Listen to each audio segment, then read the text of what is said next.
While the Western world fixed its eyes on the rise of Adolf Hitler and the growing tensions in Europe, on the other side of the planet, a conflagration was already burning that would consume more lives than any other front of the Second World War. Entire cities reduced to ashes, scientific experiments that defied the limits of imaginable cruelty, and a military occupation designed not only to conquer, but to systematically exterminate. What occurred in China between 1931 and 1945 represents one of the most deliberately silenced chapters of contemporary history. Why do Western school textbooks barely mention these events?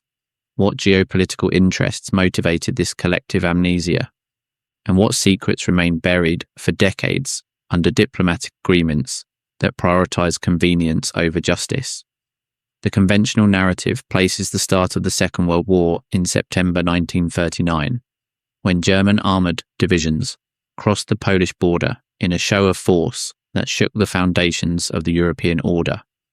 This Eurocentric perspective, perpetuated for generations in classrooms and documentaries, deliberately omits a brutal reality that had begun years earlier on the vast plains of Northeast Asia. The global conflict that would define the 20th century was not born in the trenches of Poland, but in the fields of Manchuria, where an imperial power unleashed a campaign of conquest that would last 14 years and cost tens of millions of lives. The night of September 18th, 1931, would irreversibly transform the destiny of hundreds of millions of people. At 22:20 hours, a minor explosion rocked a section of the South Manchurian railway line near the city of Mukden. Lieutenant Sumori Kawamoto of the 29th Infantry Regiment of the Japanese Independent Garrison had detonated a small amount of dynamite next to the tracks. The damage was so insignificant that a train passed over the very same section barely minutes later, without suffering any mishap. However, that small detonation, that calculated act of self-inflicted sabotage, would become the pretext for one of the most devastating invasions of the 20th century. How could such a minor explosion trigger a war that would last 14 years? Why did the Japanese Imperial Army need to fabricate an incident to justify what it had already meticulously planned for months? The answers reveal an imperial expansion machine that operated with an implacable logic, where the truth was simply an obstacle to be overcome through systematic manipulation and deception. The Empire of the Rising Sun had observed the region of Manchuria with greed for decades. Rich in coal, iron, and fertile lands, it represented the vital space that Japanese strategists considered indispensable for national survival and prosperity. The imperial conferences of the eastern region of 1921 and 1927 had reconfirmed Japan's commitment to becoming the dominant power in Manchuria. By 1930, the Kwantung Army had come to the conclusion that they were facing a Soviet Red Army that would only grow stronger with time, and that the moment to act was inexorably approaching. The China of 1931 presented a panorama of extreme political disintegration that greatly facilitated Japanese expansionist ambitions. 2 decades after the collapse of the Qing dynasty in 1912, the national territory remained fragmented under the control of regional military warlords, who responded solely to their own interests. Simultaneously, 2 antagonistic political movements were emerging that competed to define the future of the nation: the Republican project of the Kuomintang under Chiang Kai-shek and the proletarian revolution of the Communist Party led by Mao Zedong. The Kwantung Army, the Japanese military elite deployed in Manchuria, did not wait for orders from Tokyo to act. Immediately after the fabricated explosion, they accused Chinese saboteurs of the attack and launched a lightning offensive. On the following morning, 2 Japanese artillery pieces installed at the Shenyang Officers Club opened fire against the nearby National Revolutionary Army garrison. 500 Japanese soldiers attacked a Chinese garrison of approximately 7,000 troops, and after 15 hours of intense combat, all important military installations in Mukden and its surroundings had fallen under Japanese control. The Imperial General Headquarters in Tokyo, which had decided on a policy of localizing the incident, communicated its instructions to the Kwantung Army Command. However, the Commander-in-Chief, General Shigeru Honjo, completely ignored these directives and ordered his forces to expand operations along the entire South Manchuria railway line. This deliberate insubordination would reveal a pattern that would repeat itself constantly during the following years. The Japanese army acted according to its own agenda, dragging the civilian government into confrontations that it had not always explicitly authorized. Chiang Kai-shek, faced with multiple internal crises that threatened the very survival of his government, made a decision that he would pay for with blood over the following 14 years. He ordered his troops to withdraw to avoid a total escalation with Japan, hoping that the international community would intervene to halt the aggression. The Chinese army retreated west of the Great Wall into Hebei province, a humiliating movement that severely damaged China's international image and demonstrated the weakness of the central government. Why did Chiang choose retreat instead of resistance? Was it cowardice, calculated pragmatism, or simply the impossibility of simultaneously facing the Japanese and the communists who threatened his authority from within? The answer involves a complex web of political, military, and personal factors that perfectly illustrate the fatal contradictions that paralyzed China during this critical epoch. The international community reacted with the lukewarmness characteristic of an era dominated by the global economic depression and political isolationism. The League of Nations, that organism created precisely to prevent aggressions like the one occurring in Manchuria, limited itself to sending an investigative commission headed by Victor Bulwer-Lytton, 2nd Earl of Lytton. The Chinese government formally appealed to the League on September 19th, barely hours after the start of the invasion, demanding the immediate cessation of Japanese military operations.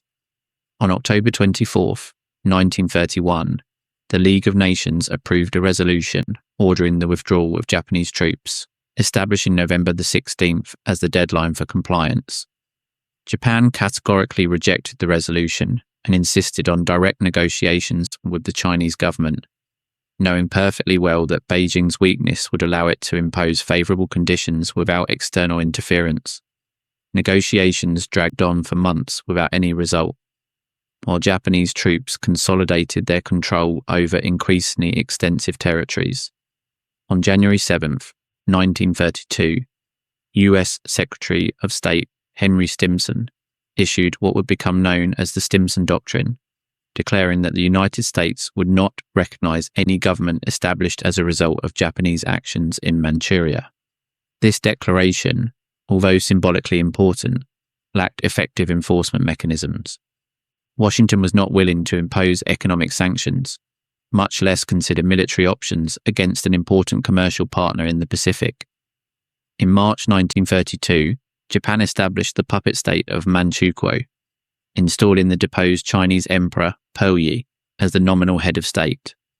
Puyi, the last emperor of the Qing dynasty, who had been overthrown as a mere child during the 1911 revolution, was taken from his golden exile in Tianjin and relocated to the new capital of Changchun, renamed Xinqin. His function was purely decorative, to provide a facade of legitimacy to what was, in essence, a Japanese colony administered by the Kwantung Army. On October 2nd, 1932, the Lytton Report was published, which rejected the Japanese claim that the invasion and occupation of Manchuria constituted an act of self-defense.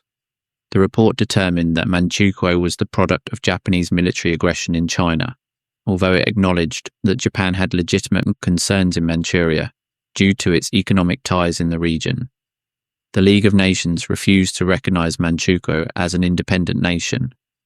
Japan, in a gesture of absolute contempt for the international order, withdrew from the organization in March 1933 and proceeded with the consolidation of its control over the occupied territories. What would have happened if the Western powers had acted with determination in 1931? Could the spiral of aggression that would culminate in Pearl Harbor a decade later have been stopped? Historians debate these counterfactual questions, but what remains undeniable is that international passivity in the face of the Manchurian invasion established a dangerous precedent. The Western democracies had demonstrated that expansionist violence could be executed without real consequences, provided it occurred sufficiently far from their immediate borders. During the following years, Japan applied a policy of gradual expansion that diplomats euphemistically described as a constant advance. Every month brought new provocations, new border incidents, new territorial demands. In 1935, the Japanese forced the withdrawal from Hebei and Chahar of any official and armed force that might prove hostile to their interests. These territories passed partially under Japanese control, while Sichuan, Shanxi, and Shandong remained under direct threat of future military operations. The Western chancelleries, immersed in the global economic crisis and primarily concerned with the rise of Nazism in Europe, relegated Asian events to the category of regional conflicts, with no relevance to the global balance of power.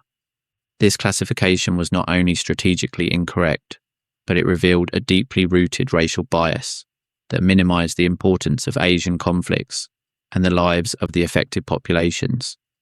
Resistance to the Japanese invasion was not non-existent, although it was fragmentary and frequently desperate. In November 1931, the Muslim general Ma Junxian, acting governor of Heilongjiang province, decided to disobey the Kuomintang government's prohibition against resisting the Japanese. When Japanese forces attempted to repair the Nen River Bridge to facilitate their advance northward, Ma Junxian mobilized his troops and confronted the invaders in a series of engagements that would make him a national symbol of Chinese resistance. The battles at the Neijiang Bridge were widely reported in both the Chinese and international press. Despite his failure to stop the Japanese advance, Ma Junxian inspired thousands of volunteers to enlist in the anti-Japanese volunteer armies that would operate for years in Manchuria using guerrilla tactics. On November the 15th, having lost more than 400 soldiers and with 300 wounded since November 5th, Ma Junxian rejected a Japanese ultimatum demanding the surrender of Chikihara. 2 days later, 3,500 Japanese soldiers, under the command of Jiro Tamon, launched an attack in sub-zero temperature conditions, finally forcing Ma Junxian to abandon the city on November 19th. The repaired bridge allowed the advance of Japanese forces and their armoured trains toward the north. Additional reinforcements, notably the 4th Mixed Brigade of the 8th Division, were sent in November. At the end of the month, General Honjo dispatched 10,000 soldiers in 13 armoured trains, escorted by a squadron of bombers, in an advance on Jinzhou from Mukden. This force had advanced to within 30 kilometres of Jinzhou when it received a withdrawal order that plunged the military command into chaos. Japanese forces occupied Jinzhou on January 3, 1932, after Chinese defenders withdrew without offering combat. On February 27th, Ding Zhao offered to cease hostilities, putting an end to official Chinese resistance in Manchuria. However, fighting by guerrillas and irregular forces would continue for years, as Japan invested considerable resources in its campaign to pacify Manchukuo. After occupying Manchuria, Japan appropriated the Chinese public enterprises in the region, many of which had been established by the regimes of Zhang Zuolin and Zhang Shuiliang, converting them into state-owned enterprises of Manchukuo. The systematic exploitation of the region's resources would fuel the Japanese war machine for the next 14 years, providing the coal, iron, and agricultural products necessary to sustain imperial ambitions. In April 1931, months before the Mukden incident, a national leadership conference had been held in China between Chiang Kai-shek and Zhang Shuiliang in Nanjing. Both leaders agreed to set aside their differences and assert Chinese sovereignty in Manchuria with greater determination. Simultaneously, some officers of the Kwantung Army began to secretly conspire to invade Manchuria, while others sought to support conspirators in Tokyo. There were two pivotal events that led directly to the invasion. In July 1931, near Changchun in the Wanpaoshan region, a dispute over the construction of an irrigation system by Korean farmers on Chinese-owned land escalated into violence. Although no one was killed or seriously injured in the Wanpaoshan incident, Japanese extremists used the episode to stoke anti-Chinese sentiment, hoping to promote a more aggressive Japanese policy in Manchuria. The victory of the Soviet Red Army in 1929 had also shocked Japanese officers. Manchuria was central to Japanese policy in East Asia. Both imperial conferences of the Eastern region, in 1921 and 1927, had reconfirmed Japan's commitment to being the dominant power in Manchuria. The Soviet victory of 1929 shook that policy to its foundations and reopened the Manchurian problem. By 1930, the Kwantung Army understood that it faced a Red Army that would only grow stronger with time. The moment to act was approaching, and Japanese plans to conquer the northeast were accelerated. How many lives could have been saved if the international community had acted decisively in 1931? How many millions of Chinese civilians could have avoided the suffering that awaited them over the next 14 years? These questions remain without a definitive answer, but they perfectly illustrate the catastrophic consequences of diplomatic inaction in the face of military aggression. Global indifference, both institutional and informational, allowed the Japanese Empire to consolidate its dominance without facing serious opposition, thus incubating a world war front that would be ignored until it became impossible to contain. The precedent established in Manchuria would resonate a few years later when Italy invaded Ethiopia and Germany remilitarized the Rhineland. Aggressors had learned that Western democracies preferred peace at any price, even when that price was paid by other peoples. The tension accumulated over 6 years, finally exploded on the night of July 7th, 1937.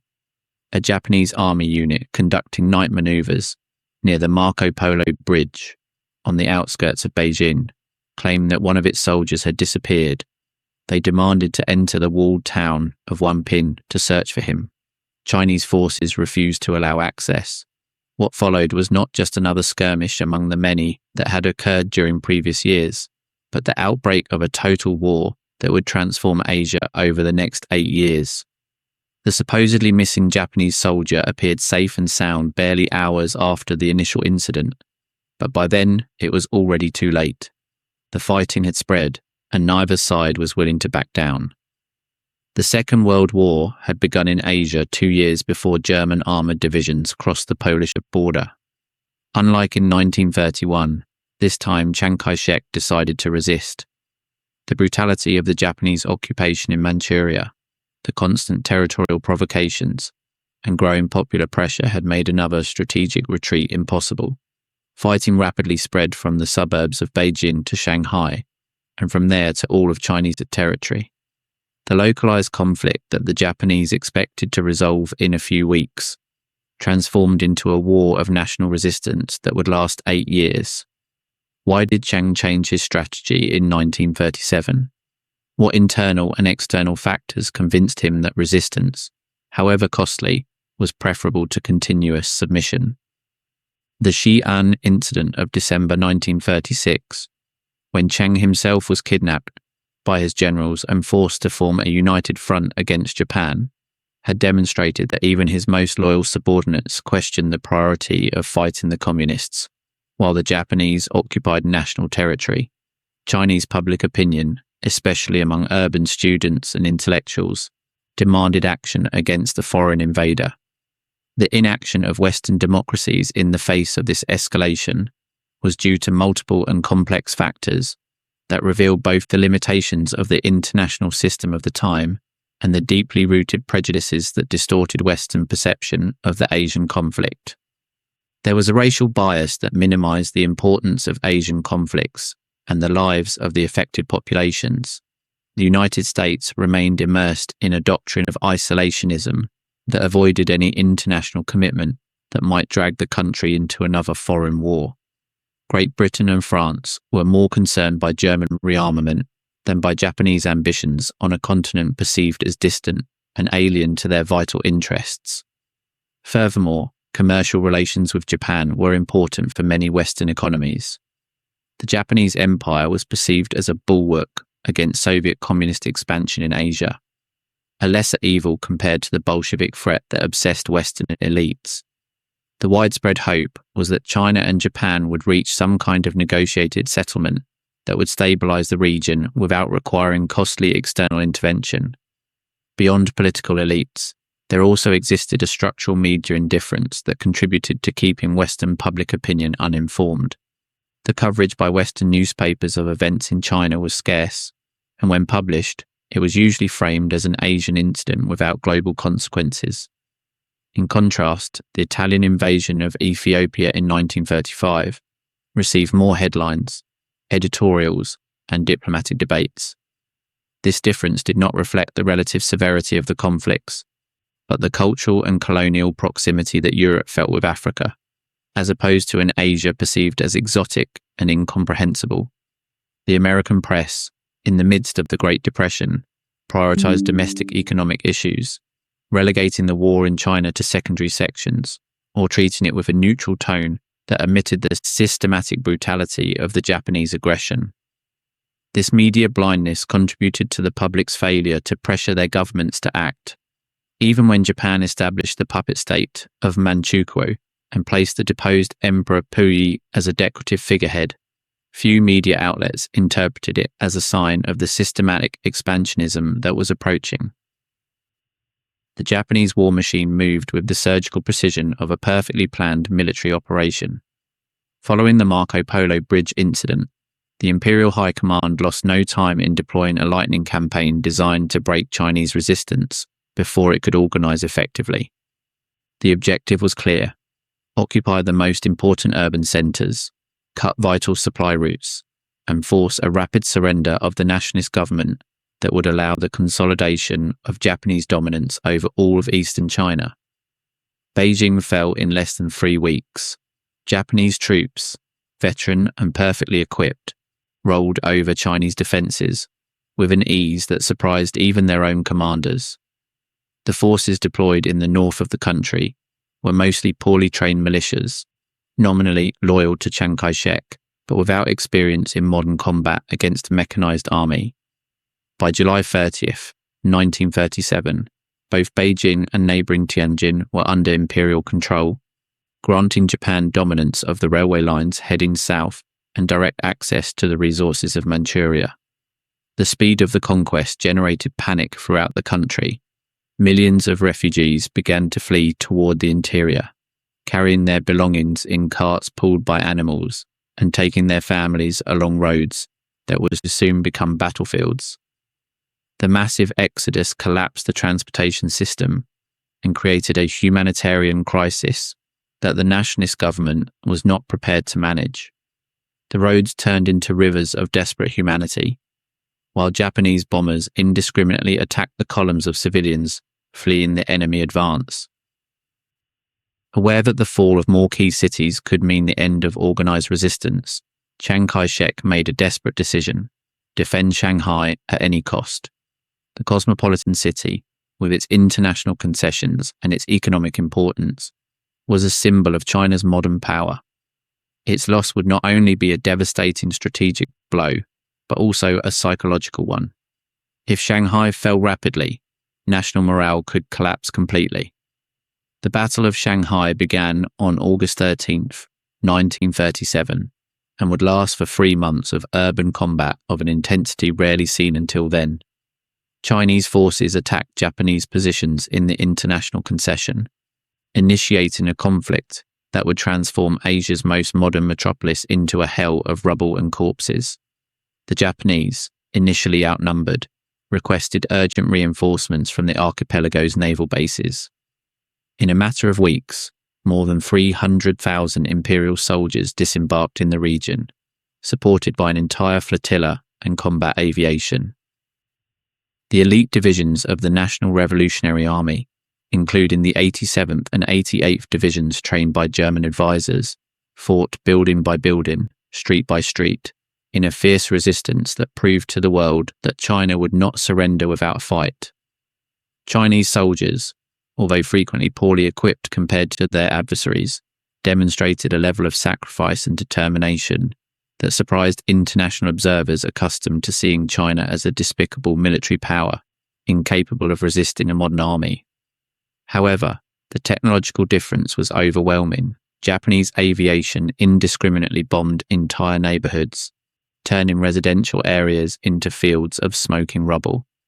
naval bombers attacked Chinese positions with impunity, since the Chinese Air Force had been practically destroyed in the early weeks of the conflict.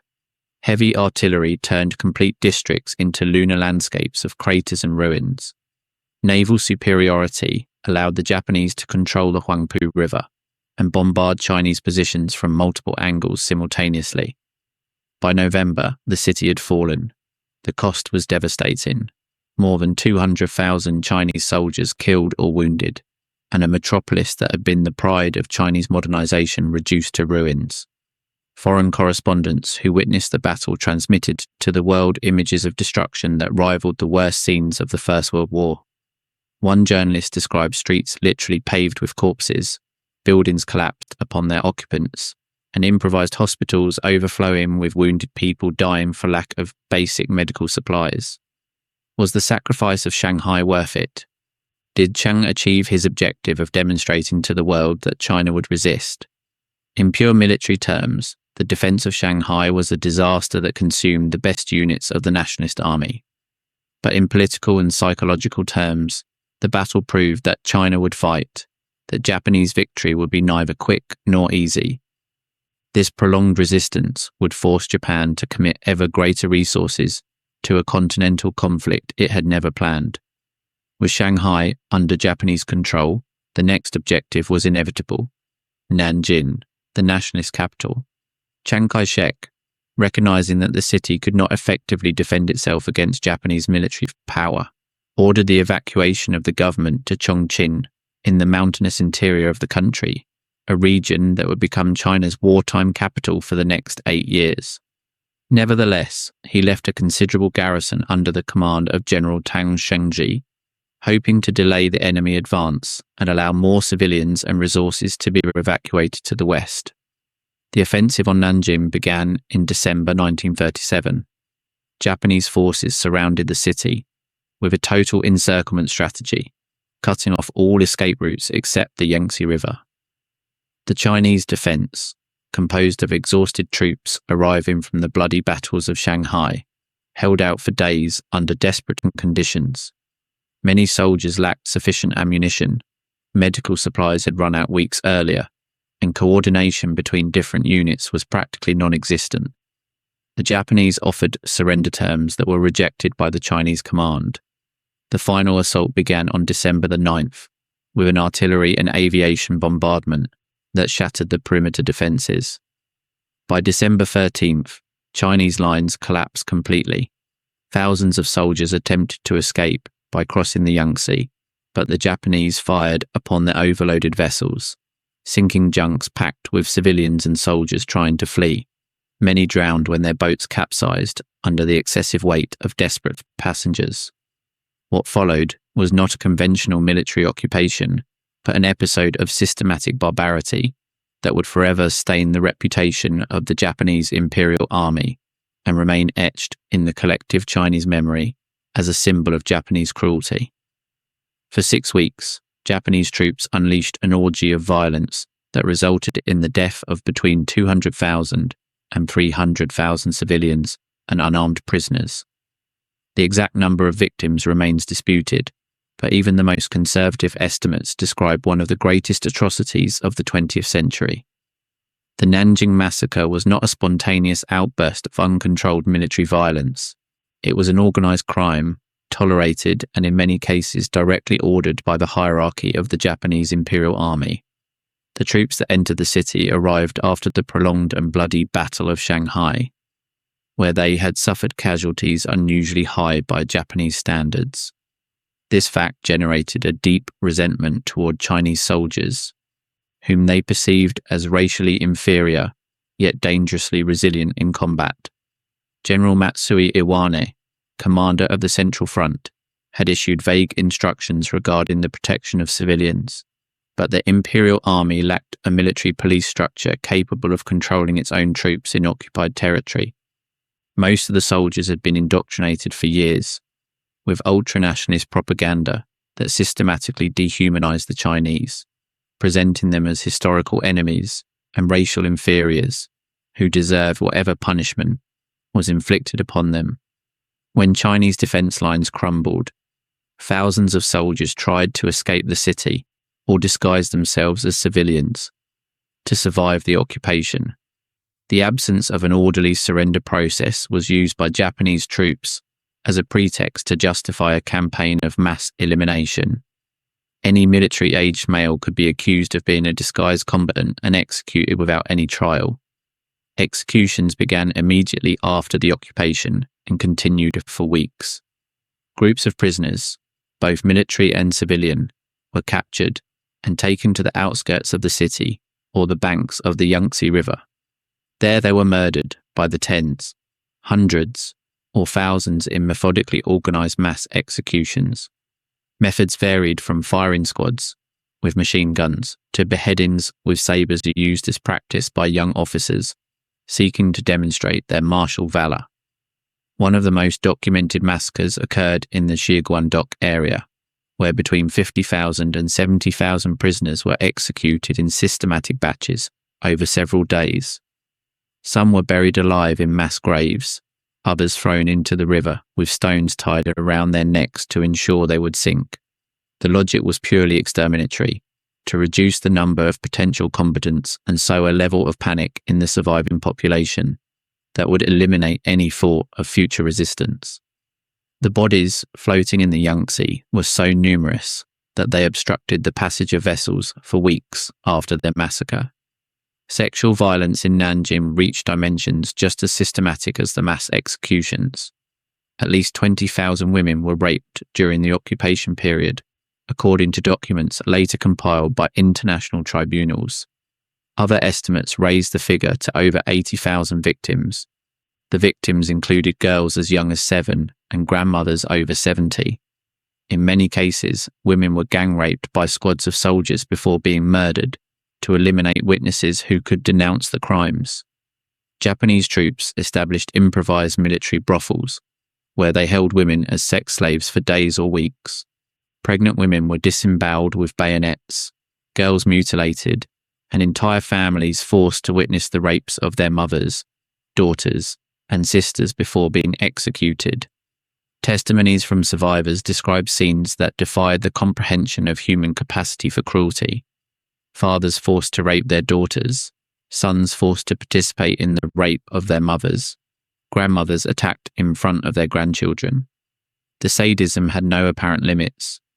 Foreign correspondents reported decapitation contests organized by Japanese officers, where scores of executions were kept as if they were sporting trophies. A Japanese newspaper published a story celebrating 2 lieutenants competing to be the first to behead 100 Chinese prisoners. Babies were tossed into the air and pierced with bayonets as they fell. Elderly people were used as target practice for rookie soldiers who needed to get accustomed to killing human beings. Systematic looting began as soon as Japanese troops reached the city. Evidence of command complicity lay in the organized nature of the pillaging and the fact that army trucks were used to transport stolen goods. Japanese military warehouses filled with valuables extracted from homes, temples, and businesses. Some officers, including General Kesugo Nakajima, retained small fortunes in personal loot, but most items were sold to defray army expenses. Arson was equally systematic.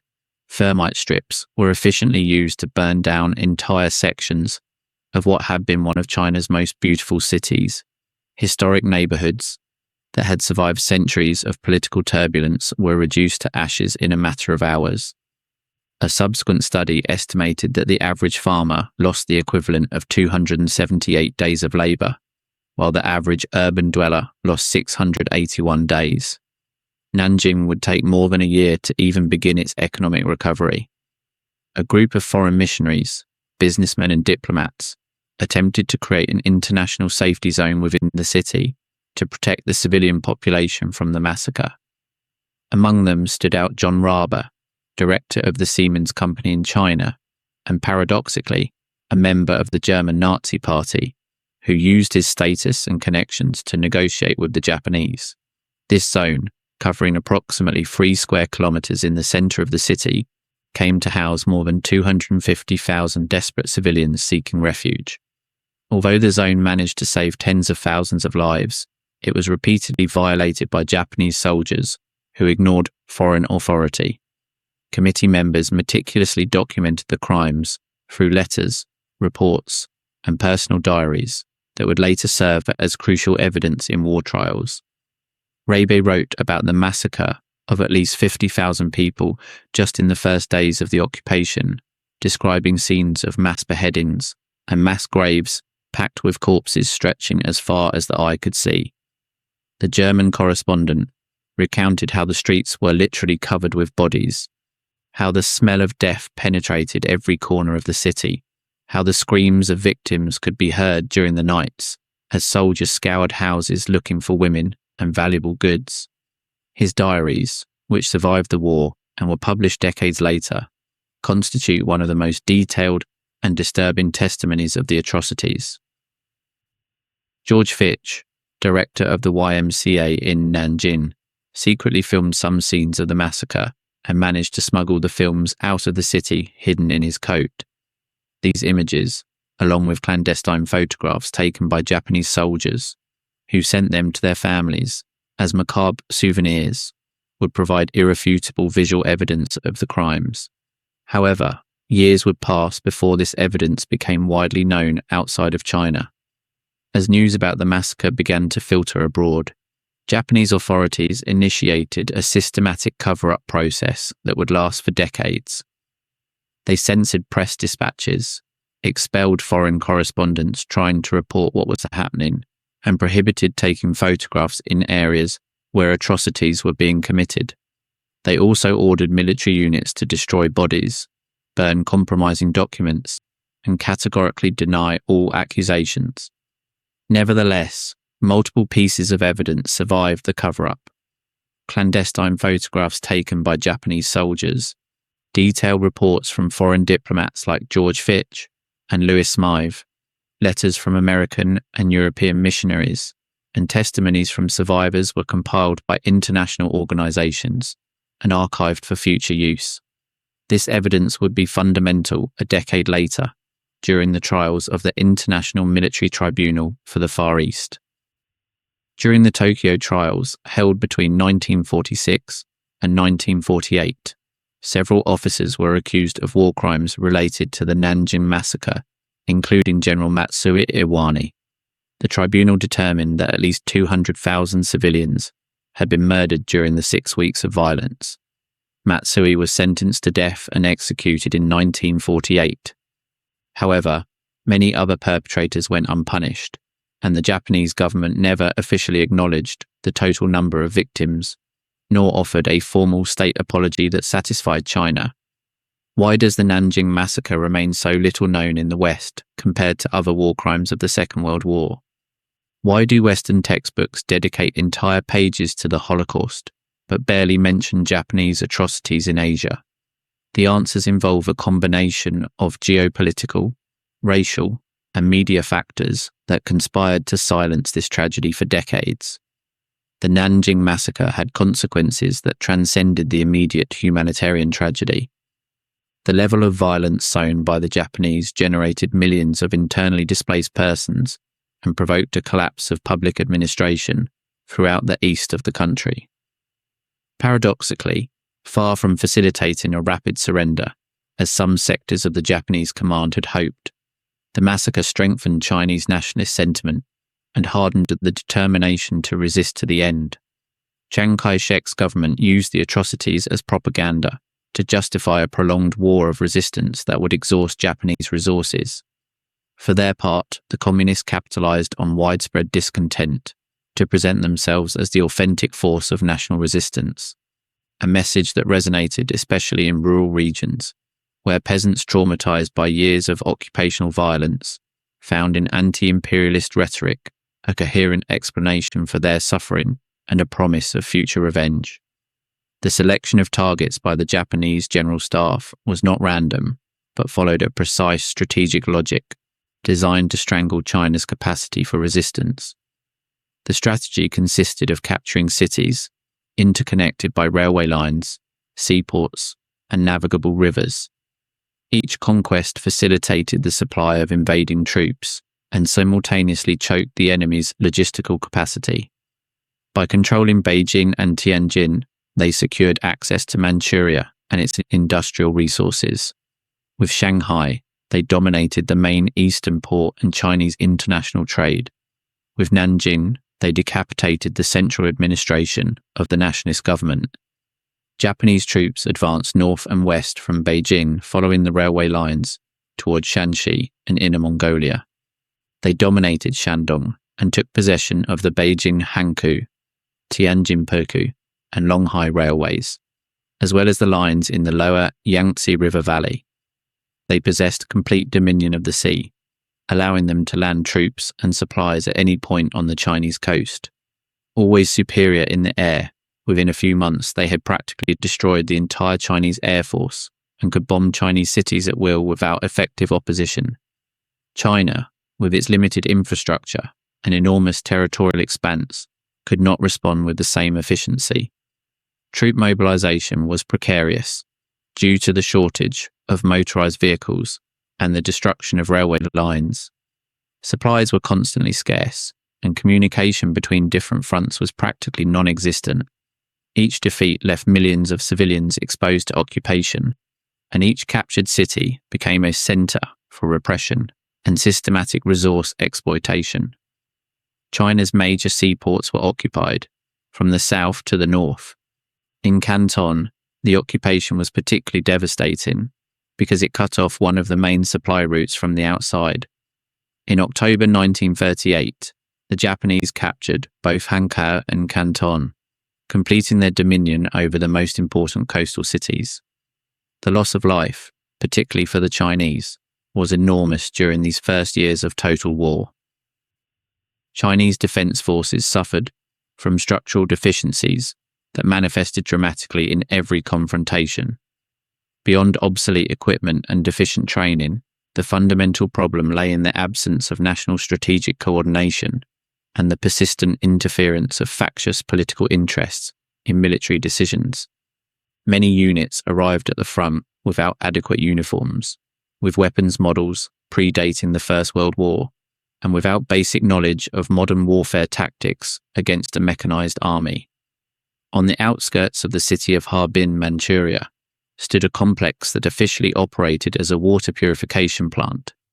The facilities, surrounded by electrified barbed wire and guard towers with machine guns, housed state-of-the-art laboratories, operating rooms equipped with advanced medical technology, hermetic isolation cells, and high-capacity crematorium ovens. Its code name was Unit 731, and it represented the absolute perversion of medical science placed at the service of systematic extermination. How was it possible that university-educated scientists, doctors who had sworn to heal and protect life, voluntarily participated in experiments that defied any known ethical limit?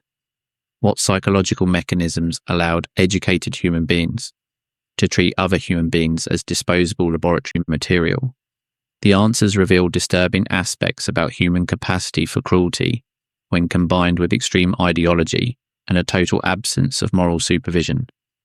Unit 731 was created in 1932 by military doctor Shiro Ishii, who convinced the Japanese High Command that biological weapons would be decisive in future conflicts. Ishii, a charismatic and ambitious officer with notable talent for bureaucratic manipulation, had studied in Western universities and was familiar with the latest advances in bacteriology and virology. His proposal was simple but radical: develop pathogenic agents capable of decimating enemy armies without the need for conventional combat, reducing Japanese casualties while exponentially multiplying those of the enemy. The true purpose of the complex, hidden beneath layers of absolute military secrecy, was the development, testing, and mass production of lethal biological agents: bubonic plague, anthrax, cholera, typhoid, dysentery, and dozens of other deadly pathogens. But the most sinister aspect was that the experimental material consisted of living human beings: Manchurian peasants, Chinese political prisoners, pregnant women, children, the elderly, and captured soldiers were used as guinea pigs. in research that transcended any known ethical boundary. Japanese scientists had completely dehumanized their victims, referring to them as maruta, which means wooden logs. This terminology was neither casual nor accidental. It psychologically facilitated the execution of experiments that otherwise would have been impossible to carry out even for individuals with extreme ideological convictions. Prisoners were deliberately infected with lethal diseases to observe the progression of the illness without applying any treatment, meticulously documenting every phase of physical deterioration until death. The methods employed in Unit 731 surpassed any conventional definition of cruelty. Victims were vivisected alive, without anesthesia of any kind, to examine in real time the effects of infections on internal organs. Scientists observed how plague-infected lungs deteriorated, how intestinal tissue attacked by cholera necrosed, how kidneys poisoned by bacterial toxins failed. The screams of the victims during these procedures were considered irrelevant for the scientific purposes of the experiment. Other experiments included frostbite tests, where prisoners' extremities were submerged in ice water until completely solidified, and then exposed to the air until ice crystals appeared beneath the skin. Doctors would strike the frozen limbs with metallic objects to study fractures induced by extreme hypothermia. Some prisoners were left outdoors during Manchurian winter storms to study the effects of prolonged cold on the human organism. Studies were also conducted on resistance to extreme conditions that turned the complex into a scientifically organized torture chamber. Forced starvation to determine how long a human being could survive without food. Changes in barometric pressure that made victims' eyes burst. Injection of toxic chemical substances to study the effects on different organic systems. Exposure to incendiary bombs at different distances to calibrate weaponry. Experiments in transmitting venereal diseases through organized systematic rape for supposedly medical purposes. Dr. Yoshio Shinazuka, who worked as a technician in Unit 731 while barely a teenager, later described how he opened the bodies of still conscious victims to extract infected livers and lungs, while the subjects screamed in agony. In other cases, rats contaminated with bubonic plague were released into cells holding prisoners to provoke controlled epidemics and study contagion patterns. Entire families, including small children, were used to study how diseases were transmitted among different age groups within the same family nucleus. Unit 731 was not limited to laboratory research confined within its facilities. A fundamental part of its mission was to develop biological weapons applicable in real combat against enemy populations. Special bombs were designed and manufactured to disseminate diseases efficiently over large areas. The flea bomb, which released insects carrying bubonic plague, could contaminate entire cities in a matter of hours. The ceramic anthrax bomb was capable of contaminating vast expanses of agricultural land and drinking water sources. In 1940 and 1941, these weapons were used against Chinese civilian populations in cities like Ningbo and Changde. Thousands of people died from plague and cholera outbreaks, intentionally provoked by Imperial Army planes dropping sacks of rice, mixed with contaminated fleas, knowing perfectly well that the starving population would collect the contents without suspecting the deadly peril it contained. The effects were devastating: bubonic plague epidemics in previously healthy areas, destruction of crops by experimental fungi, and the sanitary collapse of entire rural regions. Biological weapons function not only as instruments of physical annihilation, but also as psychological tools to sow a level of fear that would paralyze any possibility of organized resistance. When Chinese peasants began dying mysteriously from diseases that had never existed in their regions, panic spread faster than the pathogens themselves. Families fled their villages, abandoning crops and properties, which facilitated Japanese occupation of territories without the need for direct combat. How many people died as a direct result of Unit 731's biological warfare operations? Estimates vary enormously due to the systematic destruction of records at the end of the war and the difficulty of distinguishing between deaths caused by biological weapons and those provoked by general wartime conditions. Some historians suggest figures exceeding 500,000 dead, including both victims of direct experiments and those of biological attacks on civilian populations. Although Unit 731 was the largest and best-known facility of this kind, it was not the only one operating under the umbrella of the Japanese biological weapons program. The Imperial Army established a network of similar centers throughout occupied territory, each specialized in different aspects of research and production of lethal agents. Unit 100 focused on animal and plant toxins that could be used to contaminate enemy livestock and crops, also operated in Manchuria. Unit 1644 in Nanjing and Unit 1855 in Beijing collaborated closely with the main facility, sharing specialized personnel, experimental methodologies, and research results. These centers functioned as a secret scientific network, enjoying protection from the highest level of the Japanese military command. The participation of Japanese universities and hospitals was also documented later, as many young doctors were sent to Manchuria as part of their professional training, framing the work as a patriotic contribution to the national war effort. How was it possible for respectable academic institutions to participate in crimes of this magnitude? What self-deception mechanisms allowed university professors to send their most promising students to facilities where human beings were systematically tortured and murdered? The answers reveal unsettling aspects about the capacity of institutions to become corrupted when operating under totalitarian regimes that eliminate any independent ethical oversight. At the end of the war, as the Japanese Empire crumbled following the atomic bombings and the Soviet invasion of Manchuria, Unit 731's commanders executed a plan for the systematic destruction of all evidence that could incriminate them. The facilities were methodically dynamited, documents burned in bonfires that lasted for days, and thousands of corpses buried in mass graves or incinerated in ovens, specially built for that purpose. Prisoners who were still alive were executed to eliminate potential witnesses. Shiro Ishii personally ordered all his staff to swear perpetual silence regarding the activities carried out in the complex. Anyone who revealed information would be considered a traitor and face severe consequences. This pact of silence would be maintained for decades, protected by a wall of official denial, carefully constructed by the Japanese government around these crimes. What followed was one of the most successful and morally shameful post-war cover-ups.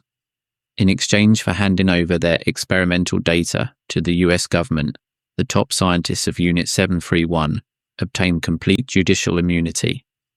Washington, obsessed with the onset of the Cold War and the arms race against the Soviet Union, considered the experimental results too scientifically valuable to be lost in judicial proceedings that would publicly expose US complicity in the cover-up.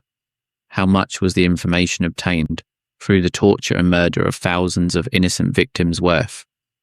Did scientific knowledge about frostbite, bacterial infections, and human resistance to extreme conditions justify total impunity for the perpetrators? For Washington strategists, in 1945, the answer was affirmative. Morality had been sacrificed on the altar of military advantage. Unlike the Nazi criminals judged in Nuremberg, where dozens of doctors and scientists were convicted of crimes against humanity, the members of Unit 731 were never formally prosecuted by international tribunals. Many returned to Japan, where they occupied high positions in prestigious universities, public hospitals, and pharmaceutical companies that would become industrial giants during the post-war Japanese economic miracle. Shiro Ishii lived in absolute freedom until his death from throat cancer in 1959, never facing legal consequences for his crimes. Other unit scientists, such as Dr. Masaji Kitano, went on to direct internationally renowned medical laboratories and were celebrated as pioneers of Japanese biomedical research. The irony was grotesque. Those who had experimented on living human beings were now respected as medical authorities. For decades, the very existence of Unit 731 was categorically denied by Japanese authorities. School textbooks did not mention the biological weapons program. Historians attempting to investigate the subject faced insurmountable bureaucratic obstacles. Chinese victims who survived the biological attacks received no recognition or compensation whatsoever. It was not until the 1980s and 1990s, thanks to testimonies from surviving victims, late confessions from some elderly participants who felt remorse in their final years, and the tenacious investigation of independent journalists and historians, that the complete history of these crimes began to be reconstructed. In 1997, a Japanese civil court recognized for the first time the existence of Unit 731's crimes, but the government continued to refuse to issue a formal apology or pay reparations to victims and their descendants. The Japanese invasion of China did not encounter a unified country under a strong central authority that could coordinate an effective resistance. Instead, it ran into a nation fragmented by a latent civil war between two irreconcilable visions of China's future, competing for control of the national destiny. Chiang Kai-shek's Kuomintang controlled the major cities and the governmental machinery from its capital in Nanjing, while Mao Zedong's Communist Party had settled in the remote province of Shanxi after completing the epic Long March, which had decimated its forces but strengthened its ideological cohesion. How could China resist a foreign invader when its own internal factions hated each other as much as the common enemy? Was it possible to forge a genuine alliance between forces that had been trying to exterminate each other for a decade? These questions would define the course of the war and determine China's political future for the next 70 years. Until July 1937, the Kuomintang had dedicated most of its military resources to eradicating the communists, considering them a more immediate and existential threat than Japanese ambitions. Chiang's strategic philosophy was clear and frequently articulated. First pacify internally, then resist externally. This strategy had led to a series of extermination campaigns that had drastically reduced communist forces, forcing them to take refuge in inaccessible mountainous regions of the northwest. However, the brutality of the Japanese occupation, especially after the Nanjing massacre, forced Chiang to completely rethink his strategy. Popular protests intensified in all cities controlled by the Kuomintang. University students marched demanding resistance against the invader.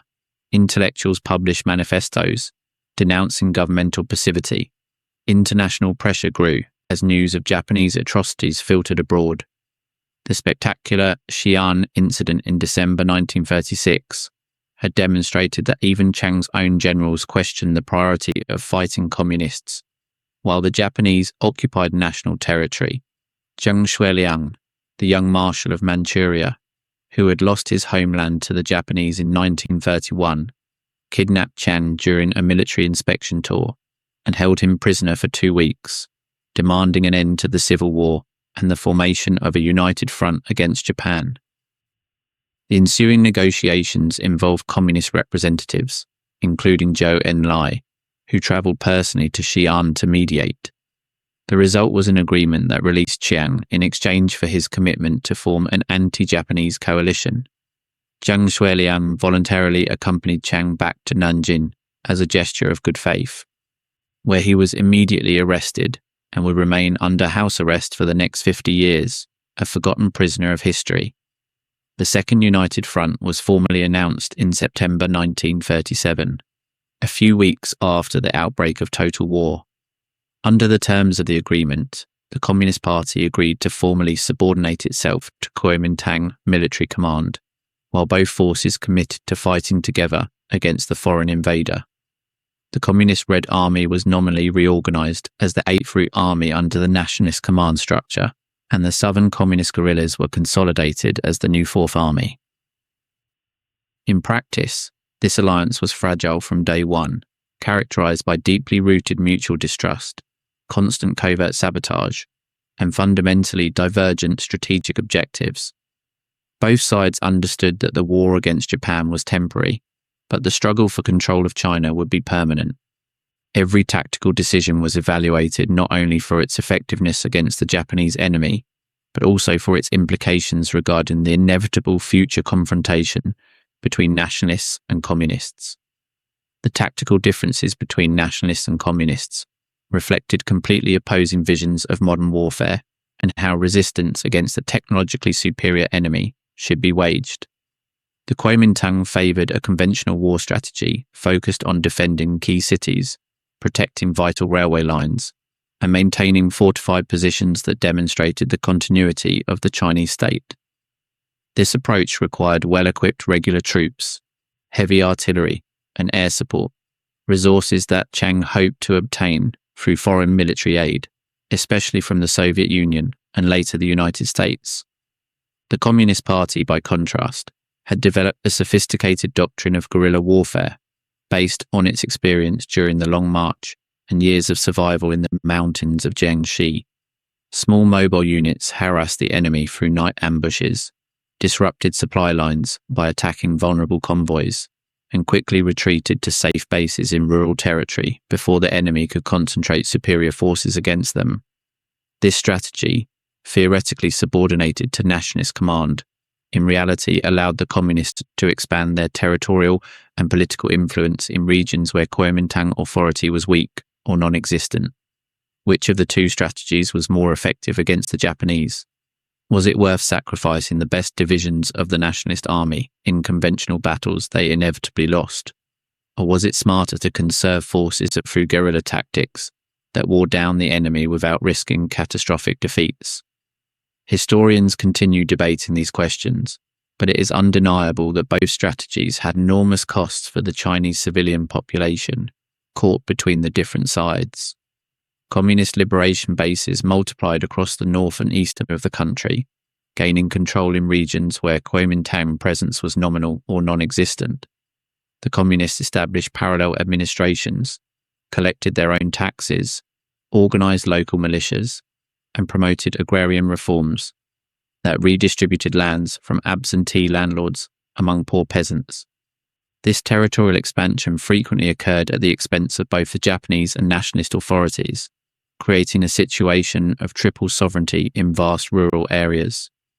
The 100 Regiments Offensive, organised by the 8th Route Army under the command of Peng Dehuai between August and October 1940, demonstrated both the effectiveness and limitations of communist guerrilla tactics.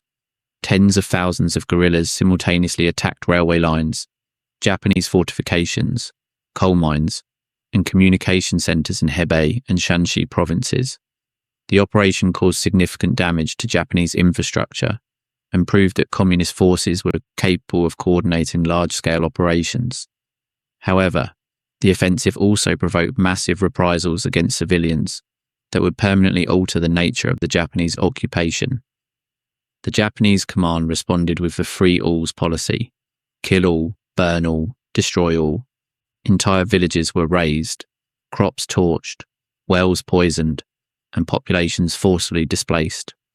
Estimates suggest that more than 2 million civilians died as a direct result of these reprisals over the following years.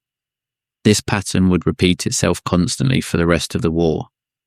Communist guerrilla attacks generated disproportionate Japanese responses that primarily affected the civilian population, while guerrilla forces took refuge in inaccessible mountain bases where the Japanese could not reach them.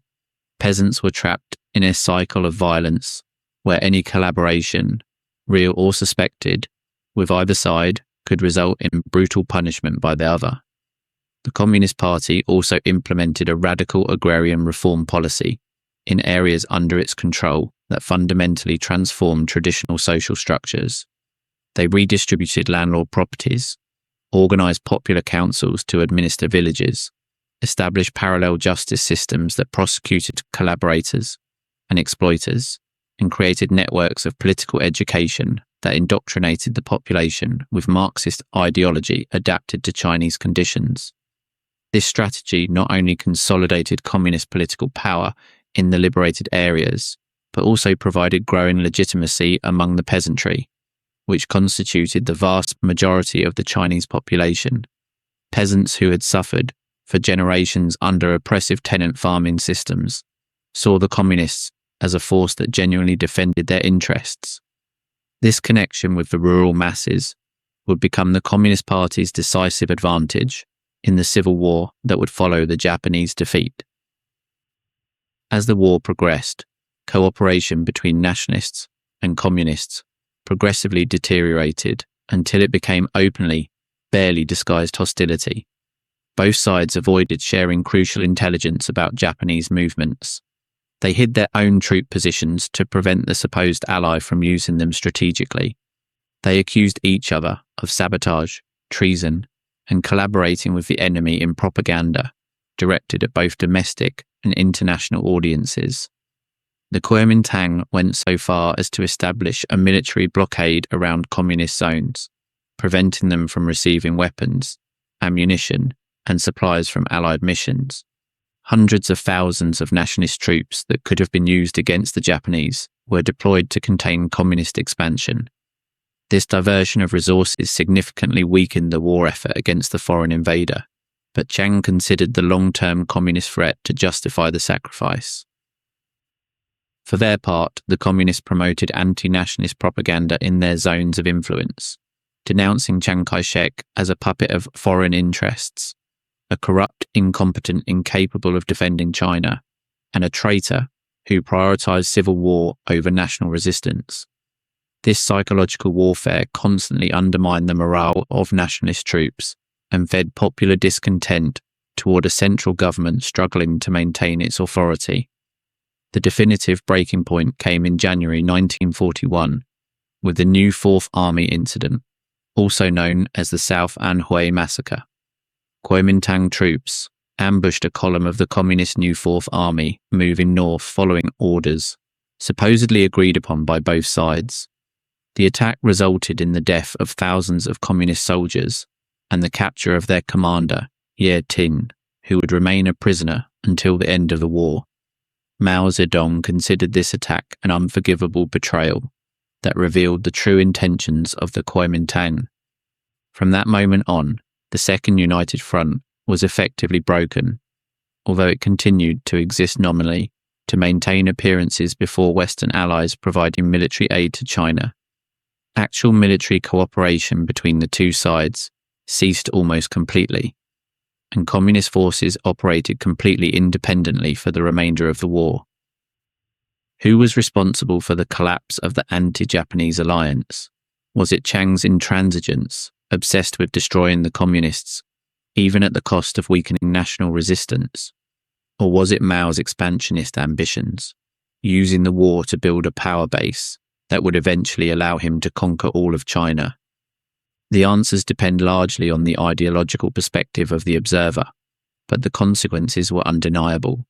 China faced the Japanese invasion internally divided, and that division prolonged the suffering of tens of millions of civilians. Even in the final years of the war, as the Japanese began retreating under Allied pressure in the Pacific, communists and nationalists actively positioned themselves for the future confrontation both knew was inevitable. They hoarded weapons captured from the Japanese, consolidated strategic territories, recruited surrendered enemy soldiers, and established administrations in areas abandoned by the occupier. The war against Japan had become the prelude to a civil war that would define China's destiny for the rest of the century. Internal division had devastating effects on Chinese military efficacy against the Japanese invader, while the nationalists received the majority of foreign aid, especially from the US mission led by General Joseph Stilwell. They wasted considerable resources on internal repression, endemic bureaucratic corruption, and confrontations with their supposed communist allies. The best units of the nationalist army, trained and equipped with US weaponry, frequently remained inactive in defensive positions far from the Japanese front, reserved for the future civil war. The communists, on the other hand, used their limited means with greater operational efficiency, but deliberately avoided taking on the burden of intense frontline combat that could decimate their forces.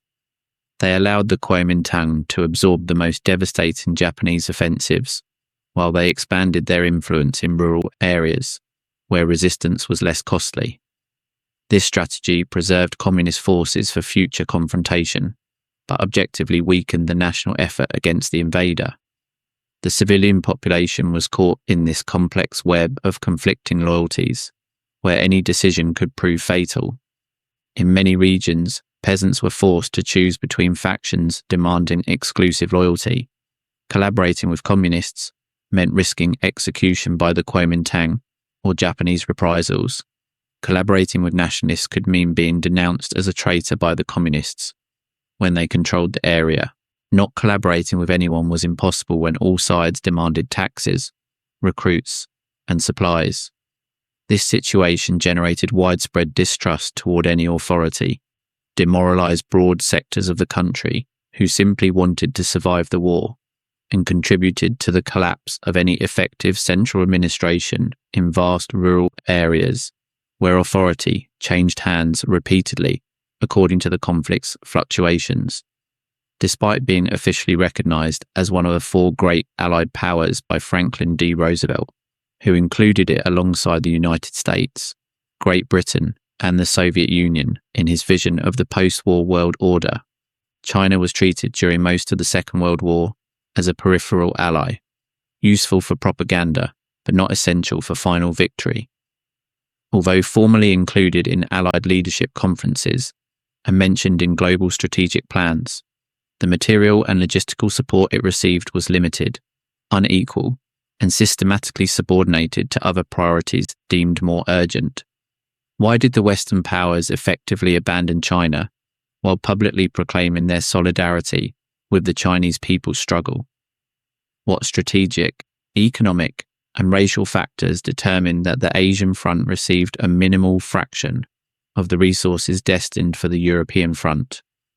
The answers reveal the real priorities of the Western allies and expose the hypocrisy of a rhetoric promising universal liberation while practicing selective discrimination. The entry of the United States into the war following the Japanese attack on Pearl Harbor on December 7th, 1941, was received with immense hope in China. Chiang Kai-shek expected that the direct participation of the Western industrial superpower would radically transform the balance of power in Asia. Finally, he thought, China would have a powerful ally capable of providing the modern weaponry, professional training, and air support it desperately needed to face the Japanese on equal terms. Roosevelt, for his part, had developed a grandiose vision of China as a pillar of the new post-war world order. In his conception, the four great powers would act as global policemen guaranteeing international peace. China represented for Roosevelt not only an ally against Japan, but also a future counterweight to European colonialism in Asia, and a potential market of 400 million consumers for American products. At the Cairo Conference held in November 1943, China was formally recognized as a principal allied power alongside the United States and Great Britain. It was solemnly declared that Japan must be expelled from all occupied Chinese territory, including Manchuria and Taiwan, which would be returned to Chinese sovereignty. Chiang Kai-shek participated in the deliberations, alongside Roosevelt and Churchill, photographed as an equal among equals in images that circulated worldwide. Chiang's wife, Song Ma-lin, became a sort of exotic political celebrity for the American public. Educated in the United States and perfectly bilingual, she presented an image of a modern, westernized China that appealed to American audiences.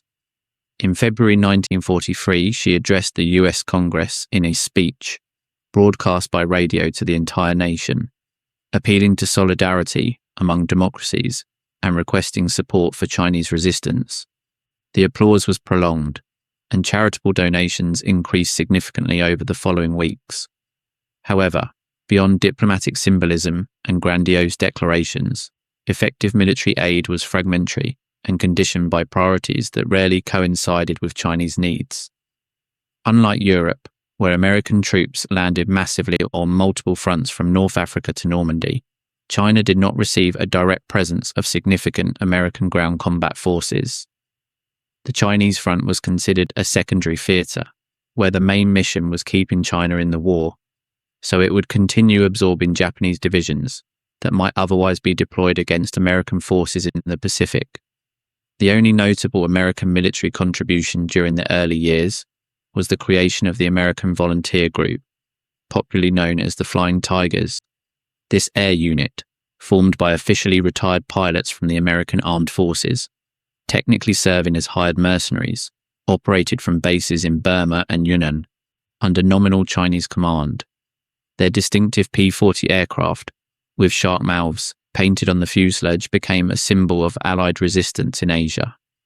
Although the Flying Tigers achieved important tactical successes by destroying Japanese aircraft in favourable proportions and providing a considerable moral boost to Chinese forces, their overall strategic impact was limited by the small number of available aircraft, constant logistical constraints, and the impossibility of replacing losses as quickly as the Japanese could reinforce their units.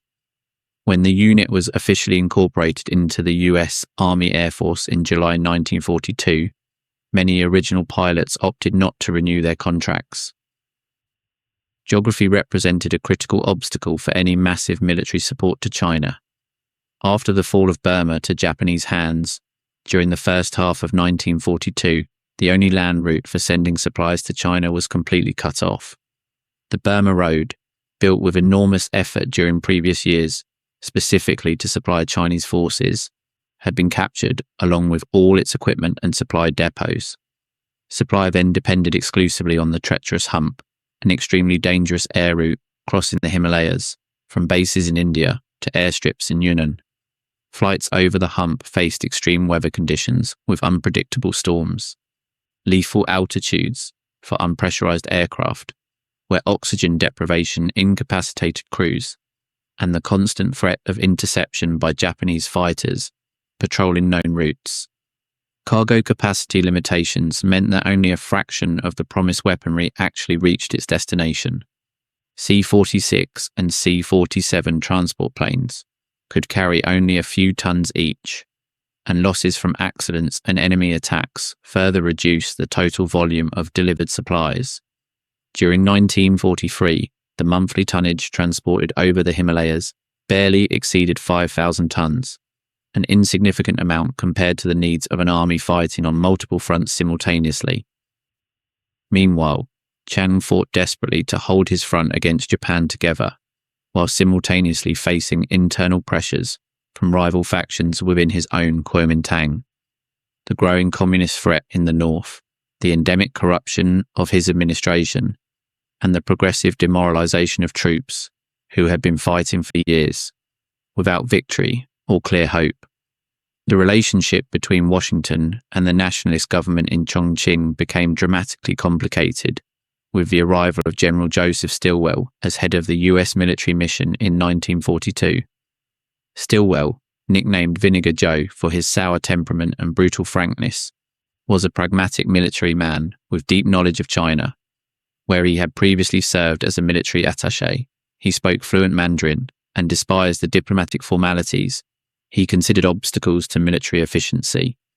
Stilwell rapidly developed a profound contempt for the endemic corruption of the Kuomintang, which diverted Allied supplies to the black market or hoarded them for future use against the communists instead of employing them against the Japanese. He considered that Chiang completely lacked competent strategic vision and that his generals were political incompetents, more interested in preserving their personal fiefdoms than in winning the war. In his private diaries and communications with Washington, Stilwell referred to Chiang by derogatory nicknames that reflected his growing frustration. For his part, Chiang perceived Stilwell as an arrogant emissary trying to improperly interfere in China's sovereign internal affairs. The American general demanded direct operational control over Chinese troops, which Chiang interpreted as an attempt to subordinate China to US strategic interests without regard for Chinese national priorities. The cultural difference was equally problematic. Stilwell despised the subtleties of Asian diplomacy, while Chiang considered American rudeness an unacceptable lack of respect. Stilwell insisted on reorganizing and training the Chinese army according to American standards, but met systematic resistance from nationalist commanders reluctant to yield operational autonomy that might weaken their political power bases. His proposal to transfer the best Chinese divisions to Burma to fight alongside British and American forces further strained the relationship. Chiang feared that sending troops outside Chinese territory would remove them from his direct control and expose them to foreign influences. Operation Ichigo, launched by Japan in April 1944, tragically demonstrated the consequences of this Allied dysfunction. The Japanese concentrated more than 500,000 soldiers in the largest ground offensive of the entire Pacific War, advancing south through Hunan and Guangxi with the objective of capturing the American air bases from which B-29 bombers were beginning to attack Japanese territory. Nationalist forces, weakened by years of attrition and deprived of adequate supplies, collapsed before the Japanese advance. Cities that had held out for years fell in a matter of days. Millions of civilians fled west in calamitous conditions. Air bases were captured or destroyed before they could be completely evacuated. The military disaster revealed the true fragility of the nationalist army behind the inflated statistics and optimistic reports Chiang had been sending to Washington. In October 1944, after a series of irreconcilable disagreements over strategy and priorities, Chiang formally requested Stilwell's removal. Roosevelt, fearing a total rupture with China that would benefit the Japanese and complicate post-war plans, reluctantly agreed to replace him with General Albert Wedemeyer, a more diplomatic officer who established a functional working relationship with Chiang, though no less critical in private of the nationalist regime's shortcomings. The Soviet Union maintained a more direct but equally ambiguous relationship with China during these years. From the beginning of the Sino-Japanese conflict in 1937, Moscow had provided limited but significant military aid to the Kuomintang. Soviet fighter planes, piloted by volunteers, light tanks, artillery, technical advisors, and specialized training for Chinese officers. This aid was crucial in some initial battles, like the prolonged defense of Shanghai and the resistance in Wuhan. However, after signing the Neutrality Pact with Japan in April 1941, the Soviet Union carefully avoided any direct confrontation on the Eastern Front that might compromise its position, while facing the German invasion threatening its national survival. Stalin desperately needed to keep peace in Asia, to concentrate all his resources on the war against the Third Reich. Soviet aid to China decreased drastically, and Moscow pressured Chiang to avoid provocations that could drag the Soviet Union into a two-front war. Throughout the war, Stalin maintained a calculated balancing act between the Kuomintang and the Chinese Communist Party. Although he officially supported Chiang's government as the internationally recognized ally, he simultaneously maintained secret lines of communication with Mao Zedong, whom he considered a potential revolutionary partner for Asia's future, though not always ideologically reliable. Stalin distrusted Mao's nationalist tendencies and his willingness to adapt Marxism to Chinese conditions that did not follow the orthodox Soviet model. The United Kingdom maintained a particularly ambiguous position regarding China, conditioned by its own colonial interests in Asia, which frequently conflicted with Chinese nationalist aspirations. Although formally fighting the Axis as an ally of China, the absolute British priority in the Asian theatre was the defence and eventual recovery of its colonial possessions: India, Burma, Hong Kong, Singapore, Malaya, and Pacific South territories. London secretly feared that a strengthened and eventually unified China under any government could reclaim territories under British dominion or inspire independence movements in other Asian colonies. British commercial interests in Shanghai, Hong Kong, and treaty ports could also be threatened by a resurgent Chinese nationalism that questioned the extraterritorial privileges established during the previous century of colonial humiliations.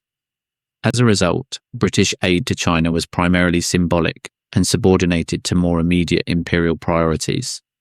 The bulk of imperial troops in Asia concentrated on defending India and operations to recover Burma, and their operational coordination with Chinese forces was minimal and frequently conflictive. Churchill, personally skeptical of Chinese military capabilities and dismissive of China's aspirations to be recognized as a world power, repeatedly blocked American proposals to increase aid to the Chinese front. On multiple occasions, the British ignored urgent logistical support requests from Chiang, arguing that limited available resources should be concentrated on operations with a higher probability of immediate military success. This attitude reflected not only legitimate strategic calculations, but also deeply rooted racial prejudices regarding the inferiority of Asian forces that persisted in British military circles. In all major Allied conferences, from Casablanca to Tehran and Yalta, China was mentioned in final communiques, but never genuinely prioritized in resource allocation. The primary effort was inexorably directed towards Europe, where defeating Germany was considered the absolute key to ending the global war satisfactorily. Allied strategists operated under the Germany First principle, which subordinated all operations in other theatres to the needs of the European front. The Pacific Front, although recognised as crucial for the final defeat of Japan, was conceived fundamentally as a naval and amphibious operation conducted by the United States from its strategic island bases, without significant Chinese participation in planning or execution. Even major operations like the landing in the Philippines, the bloody capture of Iwo Jima, and the invasion of Okinawa were planned and executed without seriously consulting Chiang Kai-shek or considering how nationalist forces might contribute to the effort. When Japan began retreating systematically under Allied pressure in the Pacific, Western strategists decided it was not worth opening a new land front in continental China. The final strategy to defeat Japan relied on completely isolating the Japanese archipelago through massive strategic bombings and total naval blockades, forcing surrender without the need for a ground invasion that would cost millions of Allied lives.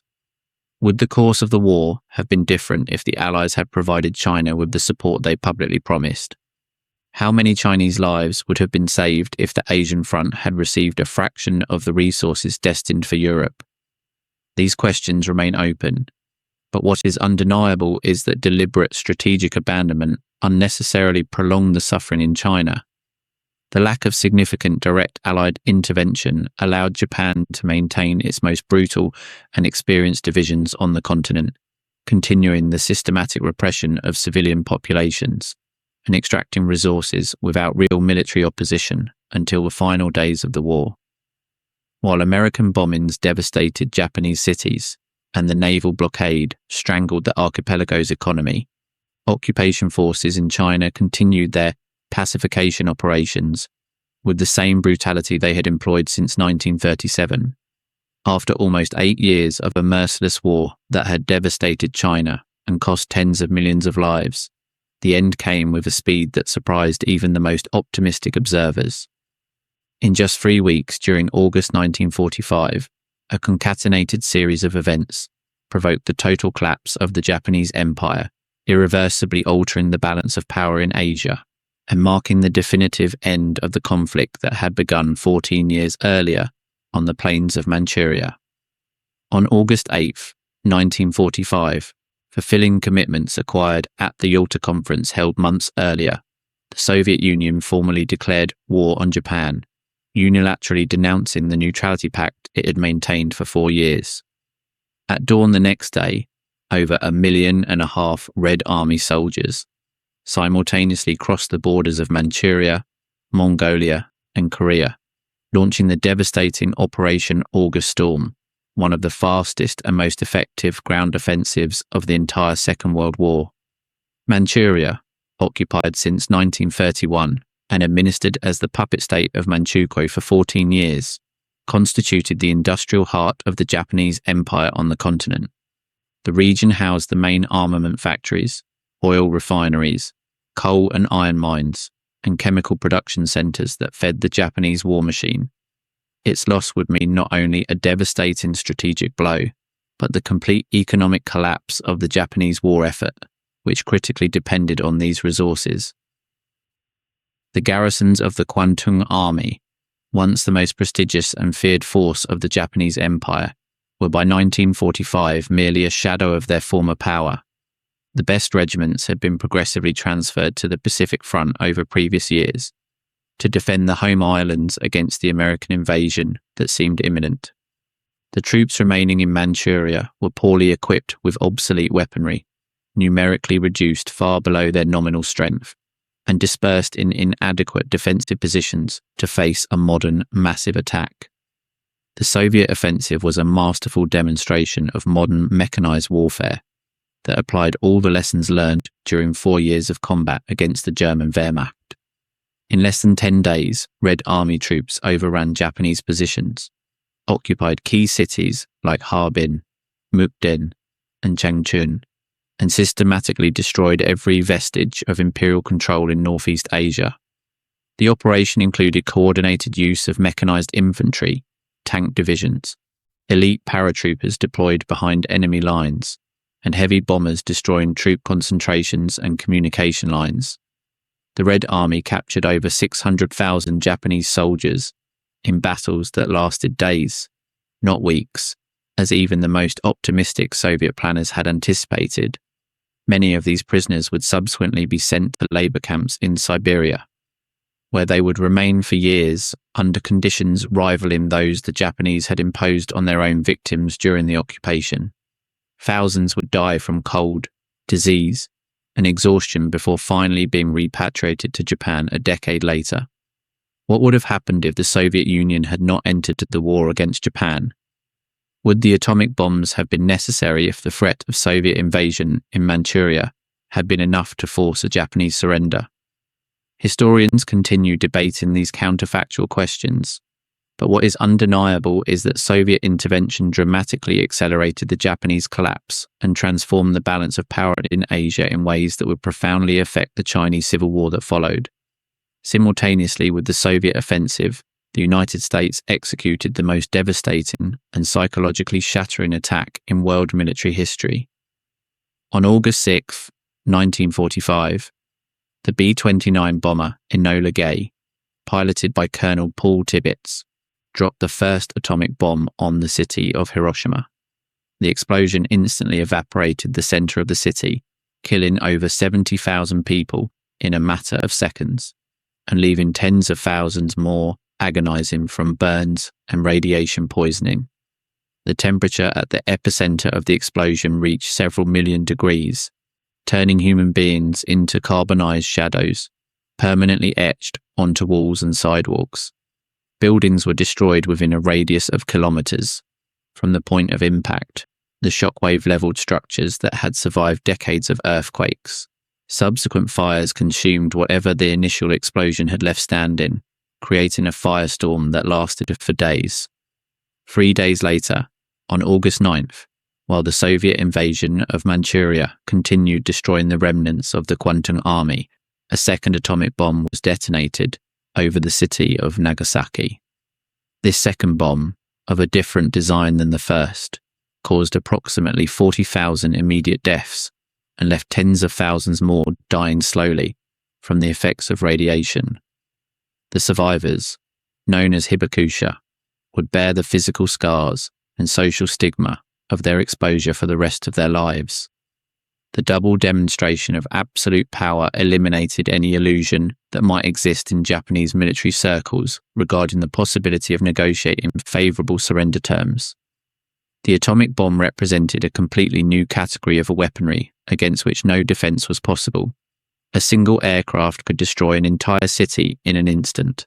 The United States had demonstrated that it could continue dropping these weapons indefinitely until Japan was completely annihilated. The Japanese military high command was paralysed and deeply divided in the face of this unprecedented situation. Some fanatical officers, especially in the most radical ranks of the army, proposed resisting until total national extinction, preferring collective death to the humiliation of the unconditional surrender that Allies demanded. They invoked the concept of Gyokusai, glorious death of the whole nation, as a preferable alternative to survival in defeat. Others, led by Emperor Hirohito and more pragmatic sectors of the navy and civil bureaucracy, understood that the war was irrevocably lost, and that continuing the conflict would only mean the complete annihilation of the Japanese people without any possibility of altering the final outcome. The Soviet invasion of Manchuria had destroyed any hope of using the Soviet Union as an intermediary to negotiate an honourable peace. Japan now faced enemies on all fronts and lacked the resources to resist any of them. On August 15th, 1945, in a historic radio broadcast heard by the entire Japanese nation, Emperor Hirohito announced the unconditional surrender of the empire. It was the first time in history that the sacred voice of the emperor had been heard publicly by his people. Generations of Japanese had lived and died without ever hearing their divine sovereign speak directly to them. With a trembling voice and using an archaic language that many listeners barely understood, Hirohito spoke of a new and most cruel bomb that made it impossible to continue the war without causing not only the final collapse of the Japanese nation, but also the extinction of human civilization itself. He asked his people to endure the unendurable and suffer what is insufferable, to achieve peace and preserve the nation for future generations. He did not use the word surrender, but the message was unequivocal. While these seismic events were occurring in Japan, over 1 million Japanese soldiers remained deployed in mainland Chinese territory, occupying cities, rural provinces, railway lines, strategic ports, and industrial centers from Manchuria to Canton. The news of the imperial surrender generated massive confusion and fear among both Japanese troops and the Chinese civilian population, who had suffered 8 years of brutal occupation and now faced the uncertainty of an unclear future. In the absence of significant Western Allied forces on Chinese territory, Chiang Kai-shek's nationalist government immediately demanded that all Japanese garrisons surrender exclusively to official representatives of the National Revolutionary Army, the military arm of the Kuomintang. This demand carried profound political implications, going far beyond the formalities of military surrender. It sought to establish the legitimacy of the nationalist government as the sole legal authority in China, and prevent the communists from capitalizing on the Japanese collapse to expand their territorial control. In parallel, the Chinese Communist Party, which had considerably expanded its influence into vast areas of the north and northeast during the war years, attempted to seize control of key strategic positions before nationalist forces could arrive. Mao Zedong ordered his commanders to advance rapidly towards cities and railway lines abandoned by the Japanese, accepting the surrenders of enemy garrisons and taking over their arsenals of weapons and ammunition. This race to fill the vacuum left by the Japanese sowed the seeds of the civil war that would break out immediately afterward and consume China for the next 4 years. Both sides perfectly understood that whoever controlled the liberated territories and the captured Japanese arsenals would start with a decisive advantage in the inevitable confrontation looming ahead. The surrender process was chaotic, prolonged, and frequently violent, very different from the orderly ceremony that would be held aboard the USS Missouri in Tokyo Bay on September 2nd.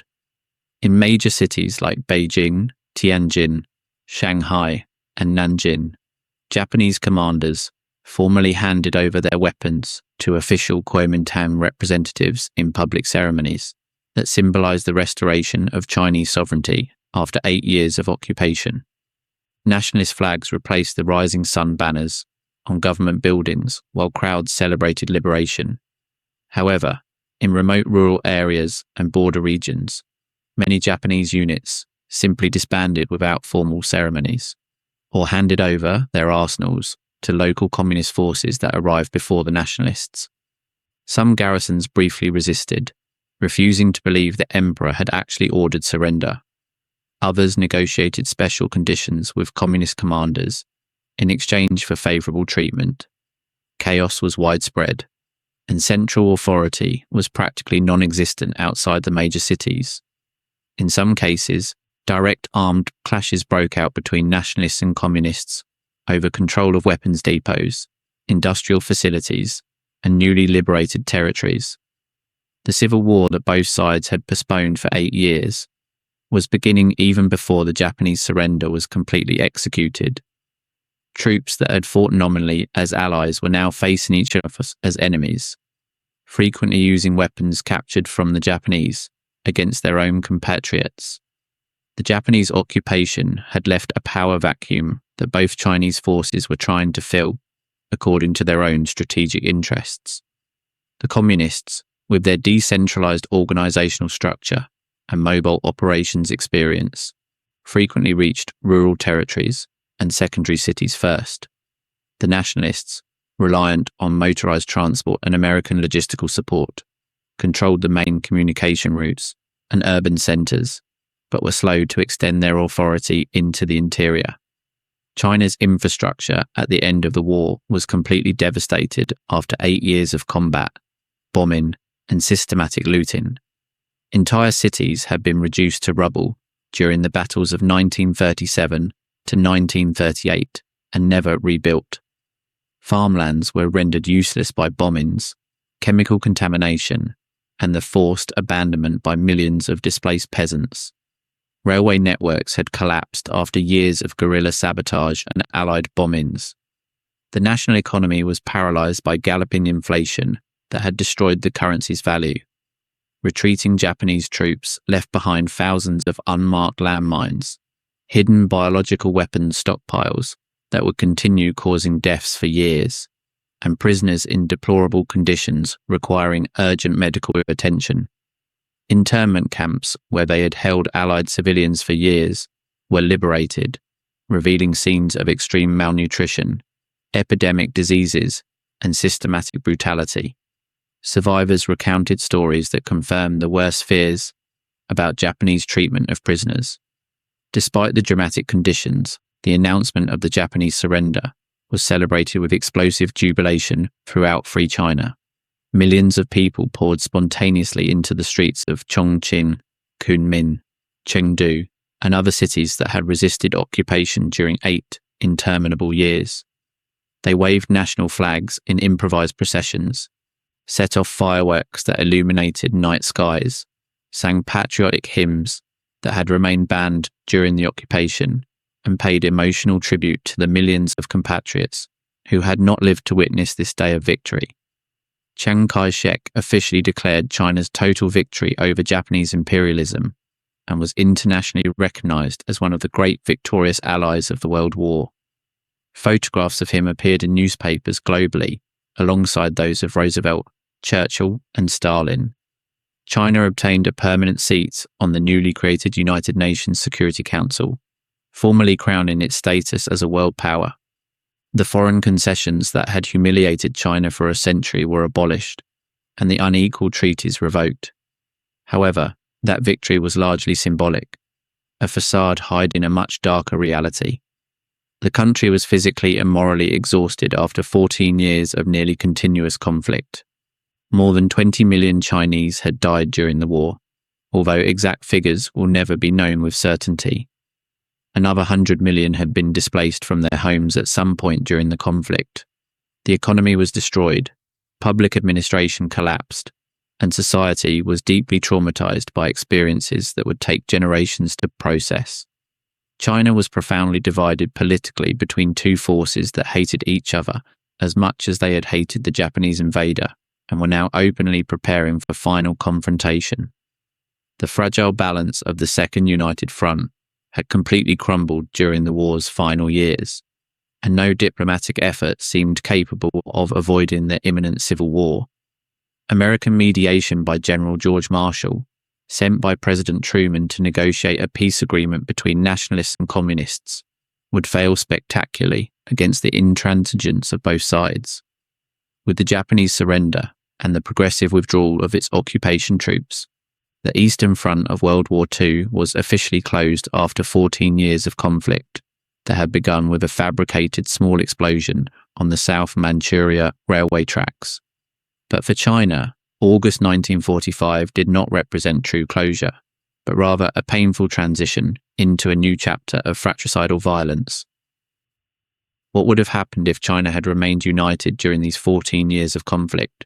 How many lives would have been saved if nationalists and communists had genuinely cooperated against the Japanese invader, instead of reserving forces and resources for their future confrontation? And why does this war, which cost more lives than any other front in World War II, remain so unknown in the West compared to European events? Instead of the peace longed for during 8 interminable years, the vacuum left by the Japanese immediately triggered a fierce struggle between nationalists and communists for total control of the country. Troops that had nominally fought as allies during the anti-Japanese resistance now openly faced each other as mortal enemies. Weapons captured from the Japanese, which should have been used to rebuild the devastated country, were used to kill compatriots in a civil war that would last 4 more years and culminate in the founding of the People's Republic of China. Under Mao Zedong's leadership in October 1949, the communist victory radically transformed the Asian geopolitical landscape and permanently altered the course of the Cold War. Chiang Kai-shek and the remnants of the nationalist government fled to the island of Taiwan, where they established a regime that would claim for decades to be the legitimate government of all China. The resulting division, which persists to this day, constitutes one of the most lasting legacies of the conflicts that tore China apart between 1931 and 1949. But beyond immediate political consequences, the Sino-Japanese War left scars that would take generations to heal, if they ever heal completely. The crimes committed during the Japanese occupation remained largely silenced, buried under layers of diplomatic convenience, Cold War geopolitical interests, and systematic denial by a Japanese government that preferred to forget rather than confront its past. Unit 731, that nightmare laboratory where science was perverted in the service of extermination, represents perhaps the most grotesque example of this deliberate silencing.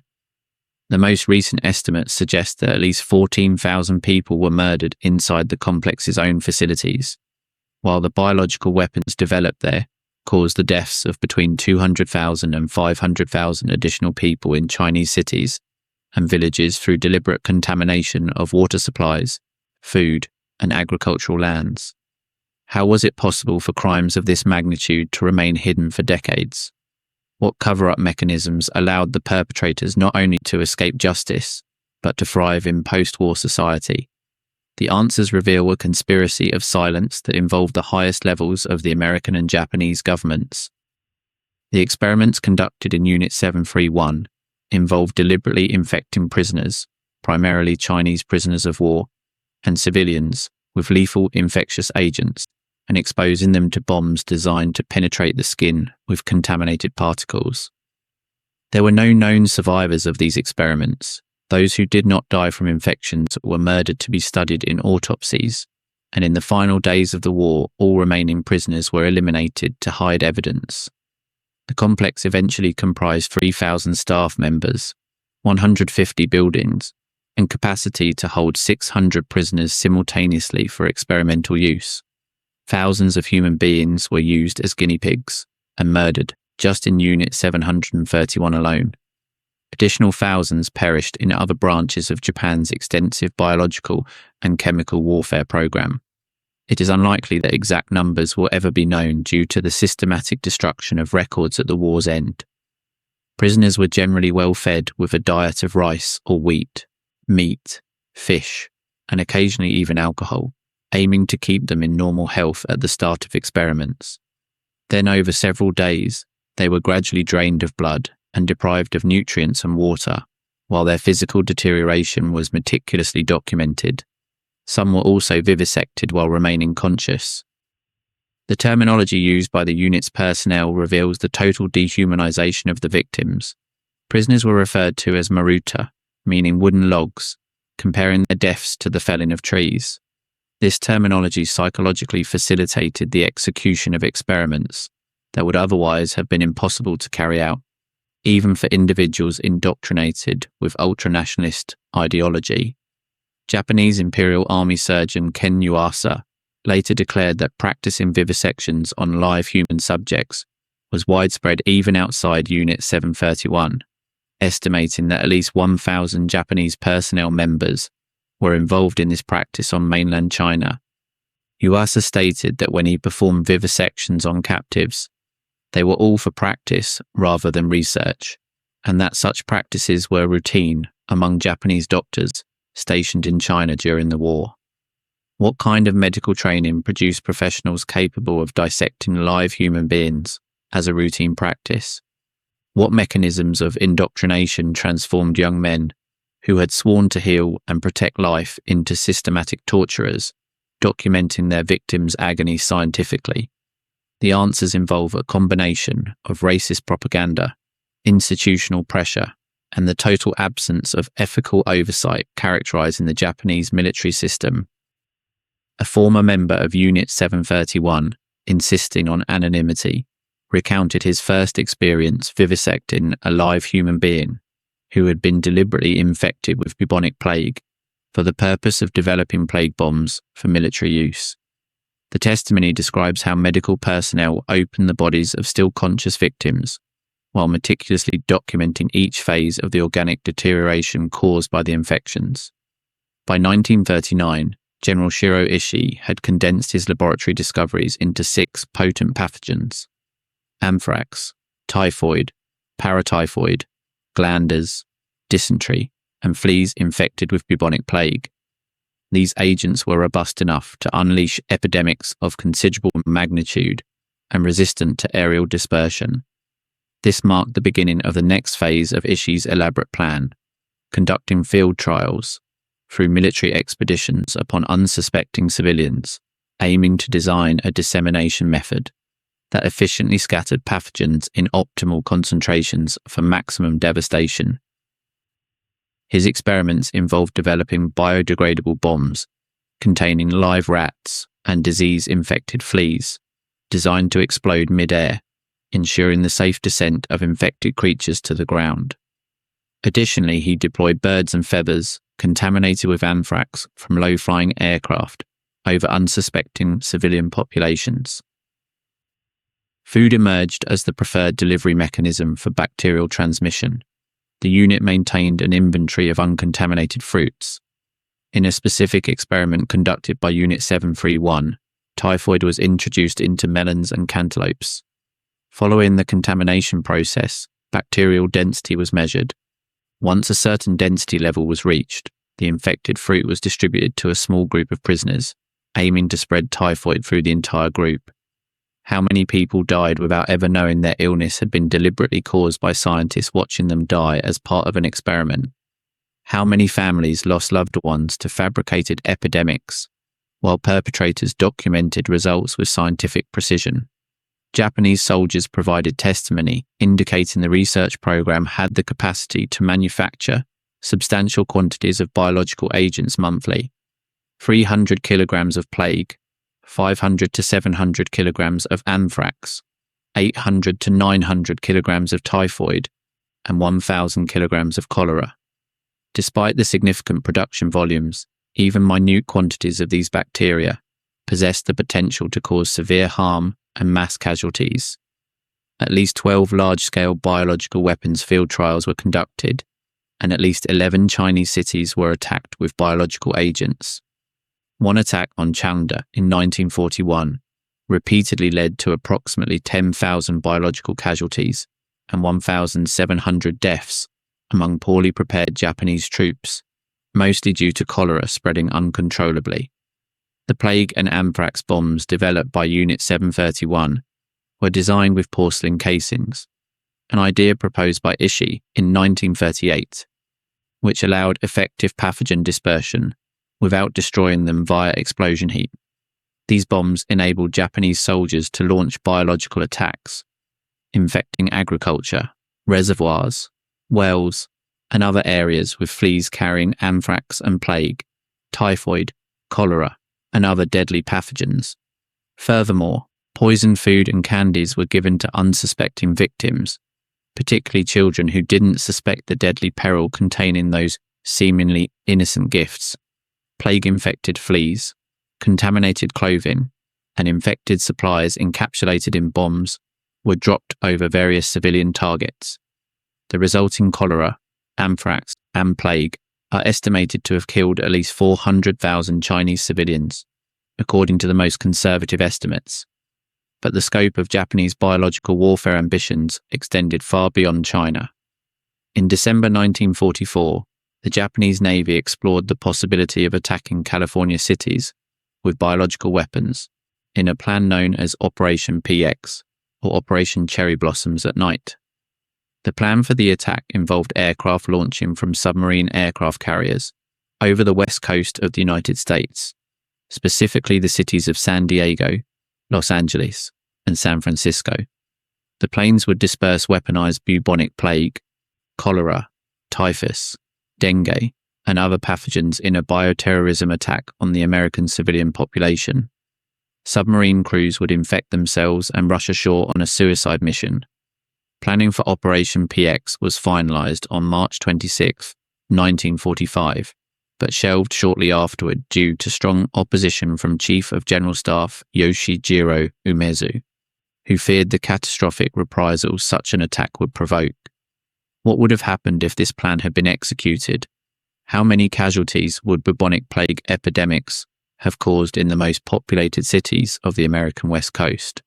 And how would the United States have responded to a biological attack of this magnitude on its own territory? Plague-infected rats constituted a critical part of biological warfare research at Unit 731, as they were necessary to keep fleas used in plague bombs alive. It is estimated that 3 million rats lived within Unit 731's walls. Many of these rats were infected with bubonic plague, and when Unit 731 was destroyed at the war's end, these rats escaped into the surrounding countryside, causing plague epidemics for several subsequent years. The 3 infected rats produced plague epidemics in 22 Chinese counties, costing over 20,000 additional lives after the war had officially ended. American historian Sheldon H. Harris documented that over 200,000 people died as a result of Japanese biological warfare operations.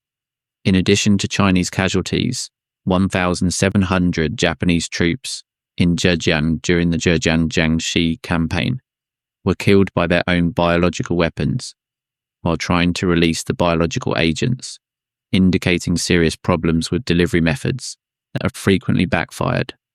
Dehydration experiments aim to measure total body water content and duration of survival without water.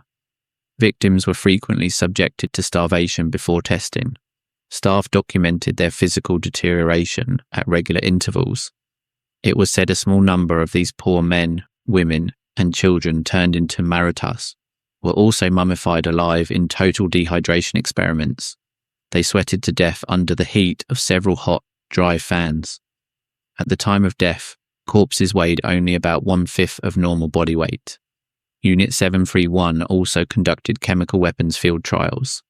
A Carmo unit report described experiments with iperite, also known as mustard gas, between September 7th and 10th, 1940, involving 20 prisoners under various clothing conditions. Subjects were exposed to up to 4,800 artillery rounds. Symptoms were documented at multiple intervals. In one case, fluid from gas-caused blisters was injected into other subjects, analysing blood and feces samples. 5 prisoners were forced to drink iperite solutions mixed with Lewisite, another lethal chemical agent. Frostbite experiments represented another category of systematic cruelty. Prisoners' extremities were submerged in ice water until completely solidified and then exposed to air until ice crystals appeared beneath the skin. Doctors struck frozen limbs with metal objects to study extreme hypothermia-induced fractures. Some prisoners were left outdoors during Manchurian winter storms to study prolonged cold effects on different parts of the human organism. How did this nightmare end? On August 11th and 12th, 1945, after the war ended, approximately 300 remaining prisoners were eliminated. Prisoners were coerced into suicide by being given a piece of rope. A quarter of them hanged themselves, and the remaining 3/4, who did not consent to suicide, were forced to drink potassium cyanide and murdered by injection. In the end, everyone was eliminated. Prisoners were forced to drink potassium cyanide mixed with water placed in bowls. Injections were most likely chloroform. Potential witnesses, including the 300 remaining prisoners, were gassed or poisoned, while the 600 Chinese and Manchurian workers who had served as forced labour were shot. Ishii ordered every group member to disappear and take the secret to the grave. Potassium cyanide vials were distributed for use in case remaining staff were captured by rapidly advancing Soviet forces toward Manchuria. Reduced teams of Ishii's Japanese troops blew up the complex in the final days of the war, to destroy evidence of their activities, though many structures were sturdy enough to remain somewhat intact. Former Unit 731 member Hideo Shimizu stated that during the Soviet invasion of Manchuria, he was instructed to eliminate evidence by burning victims in the courtyard, collecting leftover bones from the area, and then destroying remains with explosives. While boarding a departing train, he was provided a cyanide compound and instructed to commit suicide rather than be captured.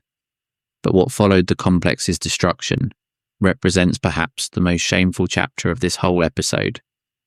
When US forces discovered the existence of the Japanese biological weapons program, they faced a decision that would define post-war morality: prosecute the perpetrators for war crimes, or exploit their knowledge for American military advantage.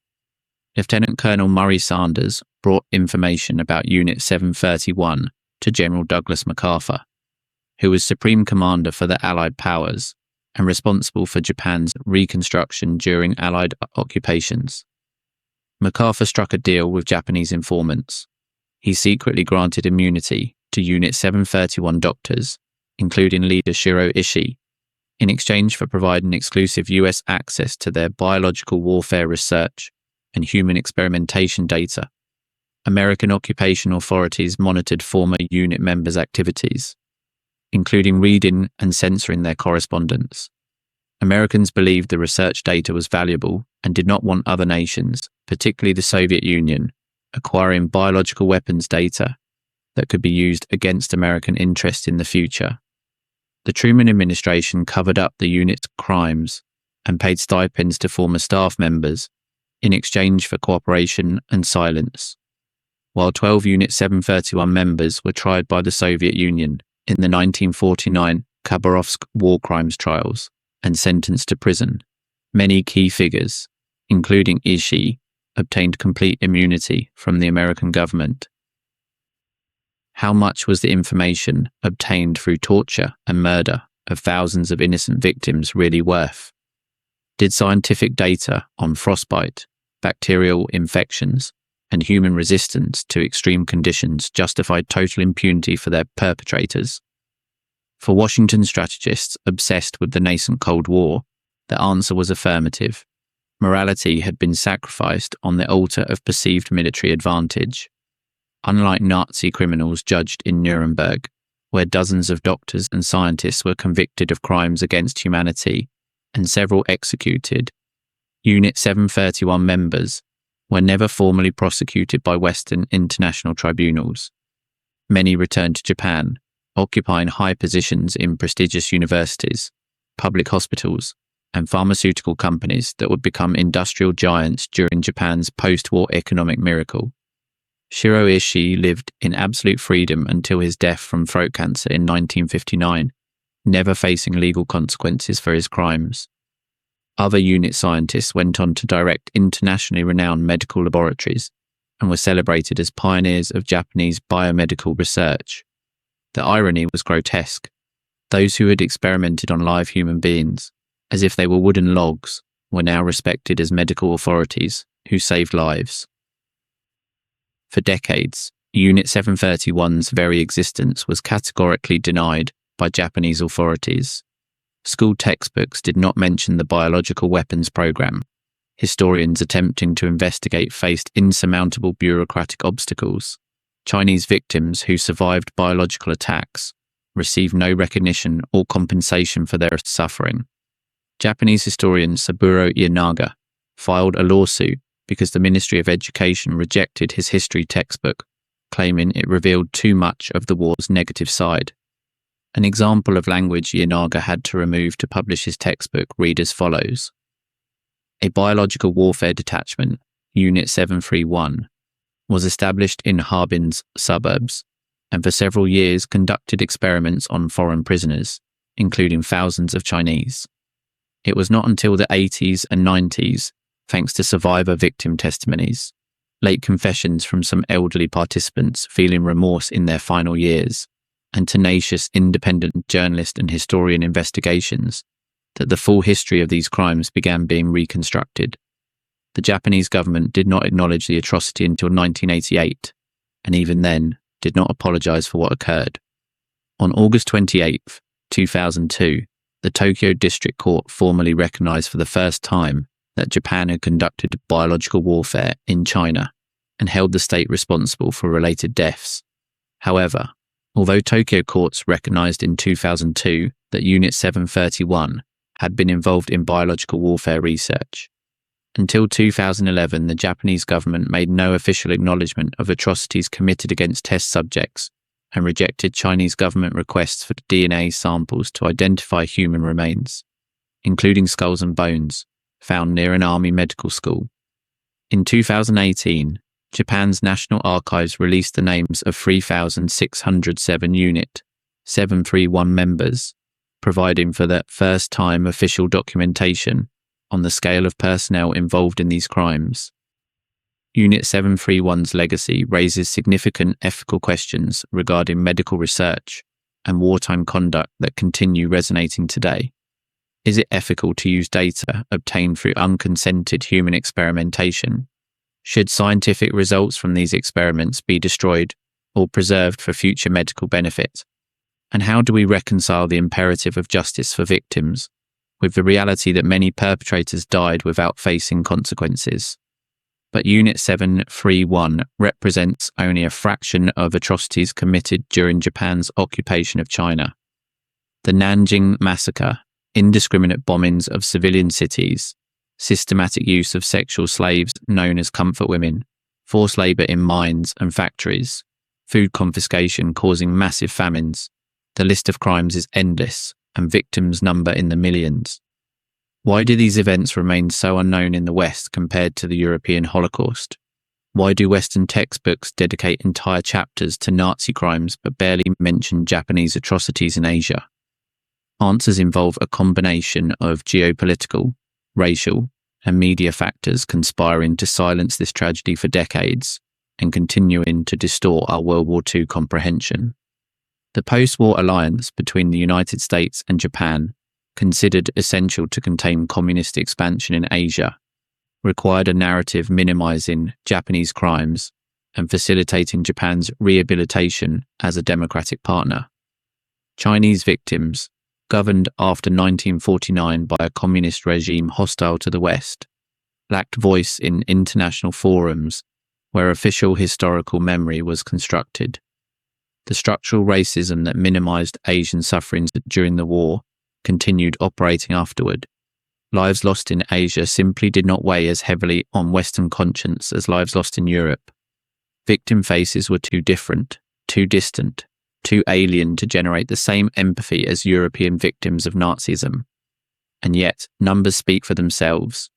China lost between 15 and 20 million people during the Sino-Japanese War, possibly more if indirect deaths from famine and disease caused by agricultural and sanitary infrastructure destruction are included.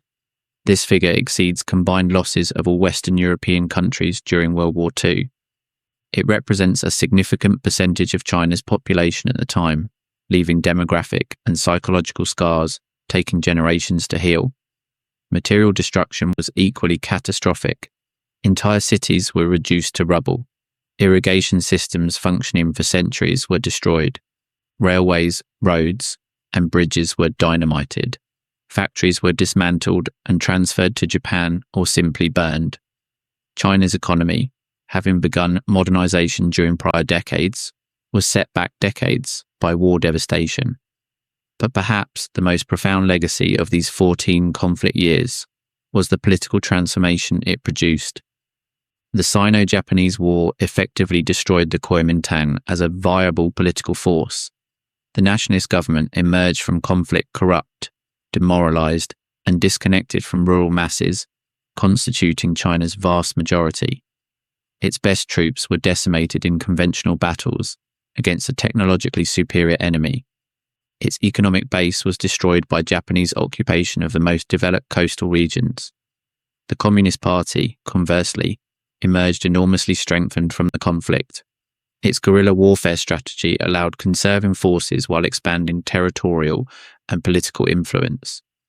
Its agrarian reform program won genuine support from millions of peasants seeing communists as authentic defenders of their interests.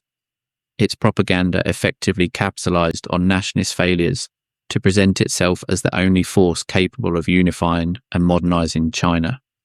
When civil war resumed in 1946, the outcome was practically predetermined by the events of the previous 8 years. Despite numerical superiority and American equipment of the nationalist army, endemic corruption, widespread demoralization, and disconnection from rural masses doomed the Kuomintang to a defeat, materializing in barely 3 years. On October 1st, 1949, Mao Zedong proclaimed the founding of the People's Republic of China from the Tiananmen Square Tribune in Beijing. His words resonated with the weight of a century of humiliations China had suffered at foreign powers' hands. The Chinese people have stood up, he declared, marking an era's end and another's beginning that would radically transform not only China, but the entire world. Would communism have triumphed in China without the Sino-Japanese War? Could the Kuomintang have consolidated control over the country and modernized it following a different model than the communist one? These counterfactual questions are impossible to answer definitively. But what is undeniable is that the Japanese invasion fundamentally altered China's historical trajectory, and by extension, the world's. The China emerging from these 14 war years was a country transformed in ways its 1931 inhabitants could not have imagined. Traditional social structures had been shattered by massive population displacements, rural community destruction, and exposure to revolutionary ideologies, promising a radically different future. The old landowning elite had been decimated by war, Japanese occupation, and communist agrarian reforms. A new class of political and military cadres emerged from Communist Party ranks, ready to remodel society according to Marxist principles adapted to Chinese conditions. International consequences were equally profound. Communist victory in China radically transformed the Cold War landscape, adding 500 million people to the communist bloc and creating an Asian counterweight to American regional hegemony. The loss of China, as American critics of Truman's foreign policy called it, would fuel decades of anti-communist paranoia, influencing conflicts from Korea to Vietnam. Relations between China and Japan would remain poisoned for generations by memories of occupation and unacknowledged war crimes. Disputes over islands in the East China Sea, Japanese politicians' visits to Yasukuni Shrine, where war criminals are enshrined, and controversies over textbooks minimizing Japanese atrocities continue generating diplomatic tensions to this day. And the world, largely, has forgotten. Western students learn about Auschwitz, but rarely about Unit 731. They know names like Hitler, Himmler, and Eichmann, but probably have never heard of Shiro Ishii, Matsui Iwane, or the generals who ordered the Nanjing massacre. Hollywood films recreate the Normandy landings and the Battle of Stalingrad, but the battles of Shanghai, Wuhan, and Changsha remain unknown to Western audiences. This amnesia is not accidental. It is the product of deliberate decisions made by governments, educational institutions, and media determining which stories deserve to be told and which should be silenced. Historical memory is always selective, but the selectivity erasing the suffering of tens of millions of Asian victims, while meticulously preserving the memory of European victims, reveals priorities we must question. What does it tell us about ourselves as a global society? That some victims deserve monuments, museums, and days of remembrance while others are forgotten? What kind of humanity do we build when empathy is distributed according to racial and geopolitical criteria? And what lessons do we fail to learn when we ignore entire chapters of history that could enlighten us about human capacity for cruelty and resistance? The war nobody wanted to tell finally deserves to be told. The victims' silence for decades finally deserve to be remembered, and the truth buried under layers of political convenience finally deserves to come to light.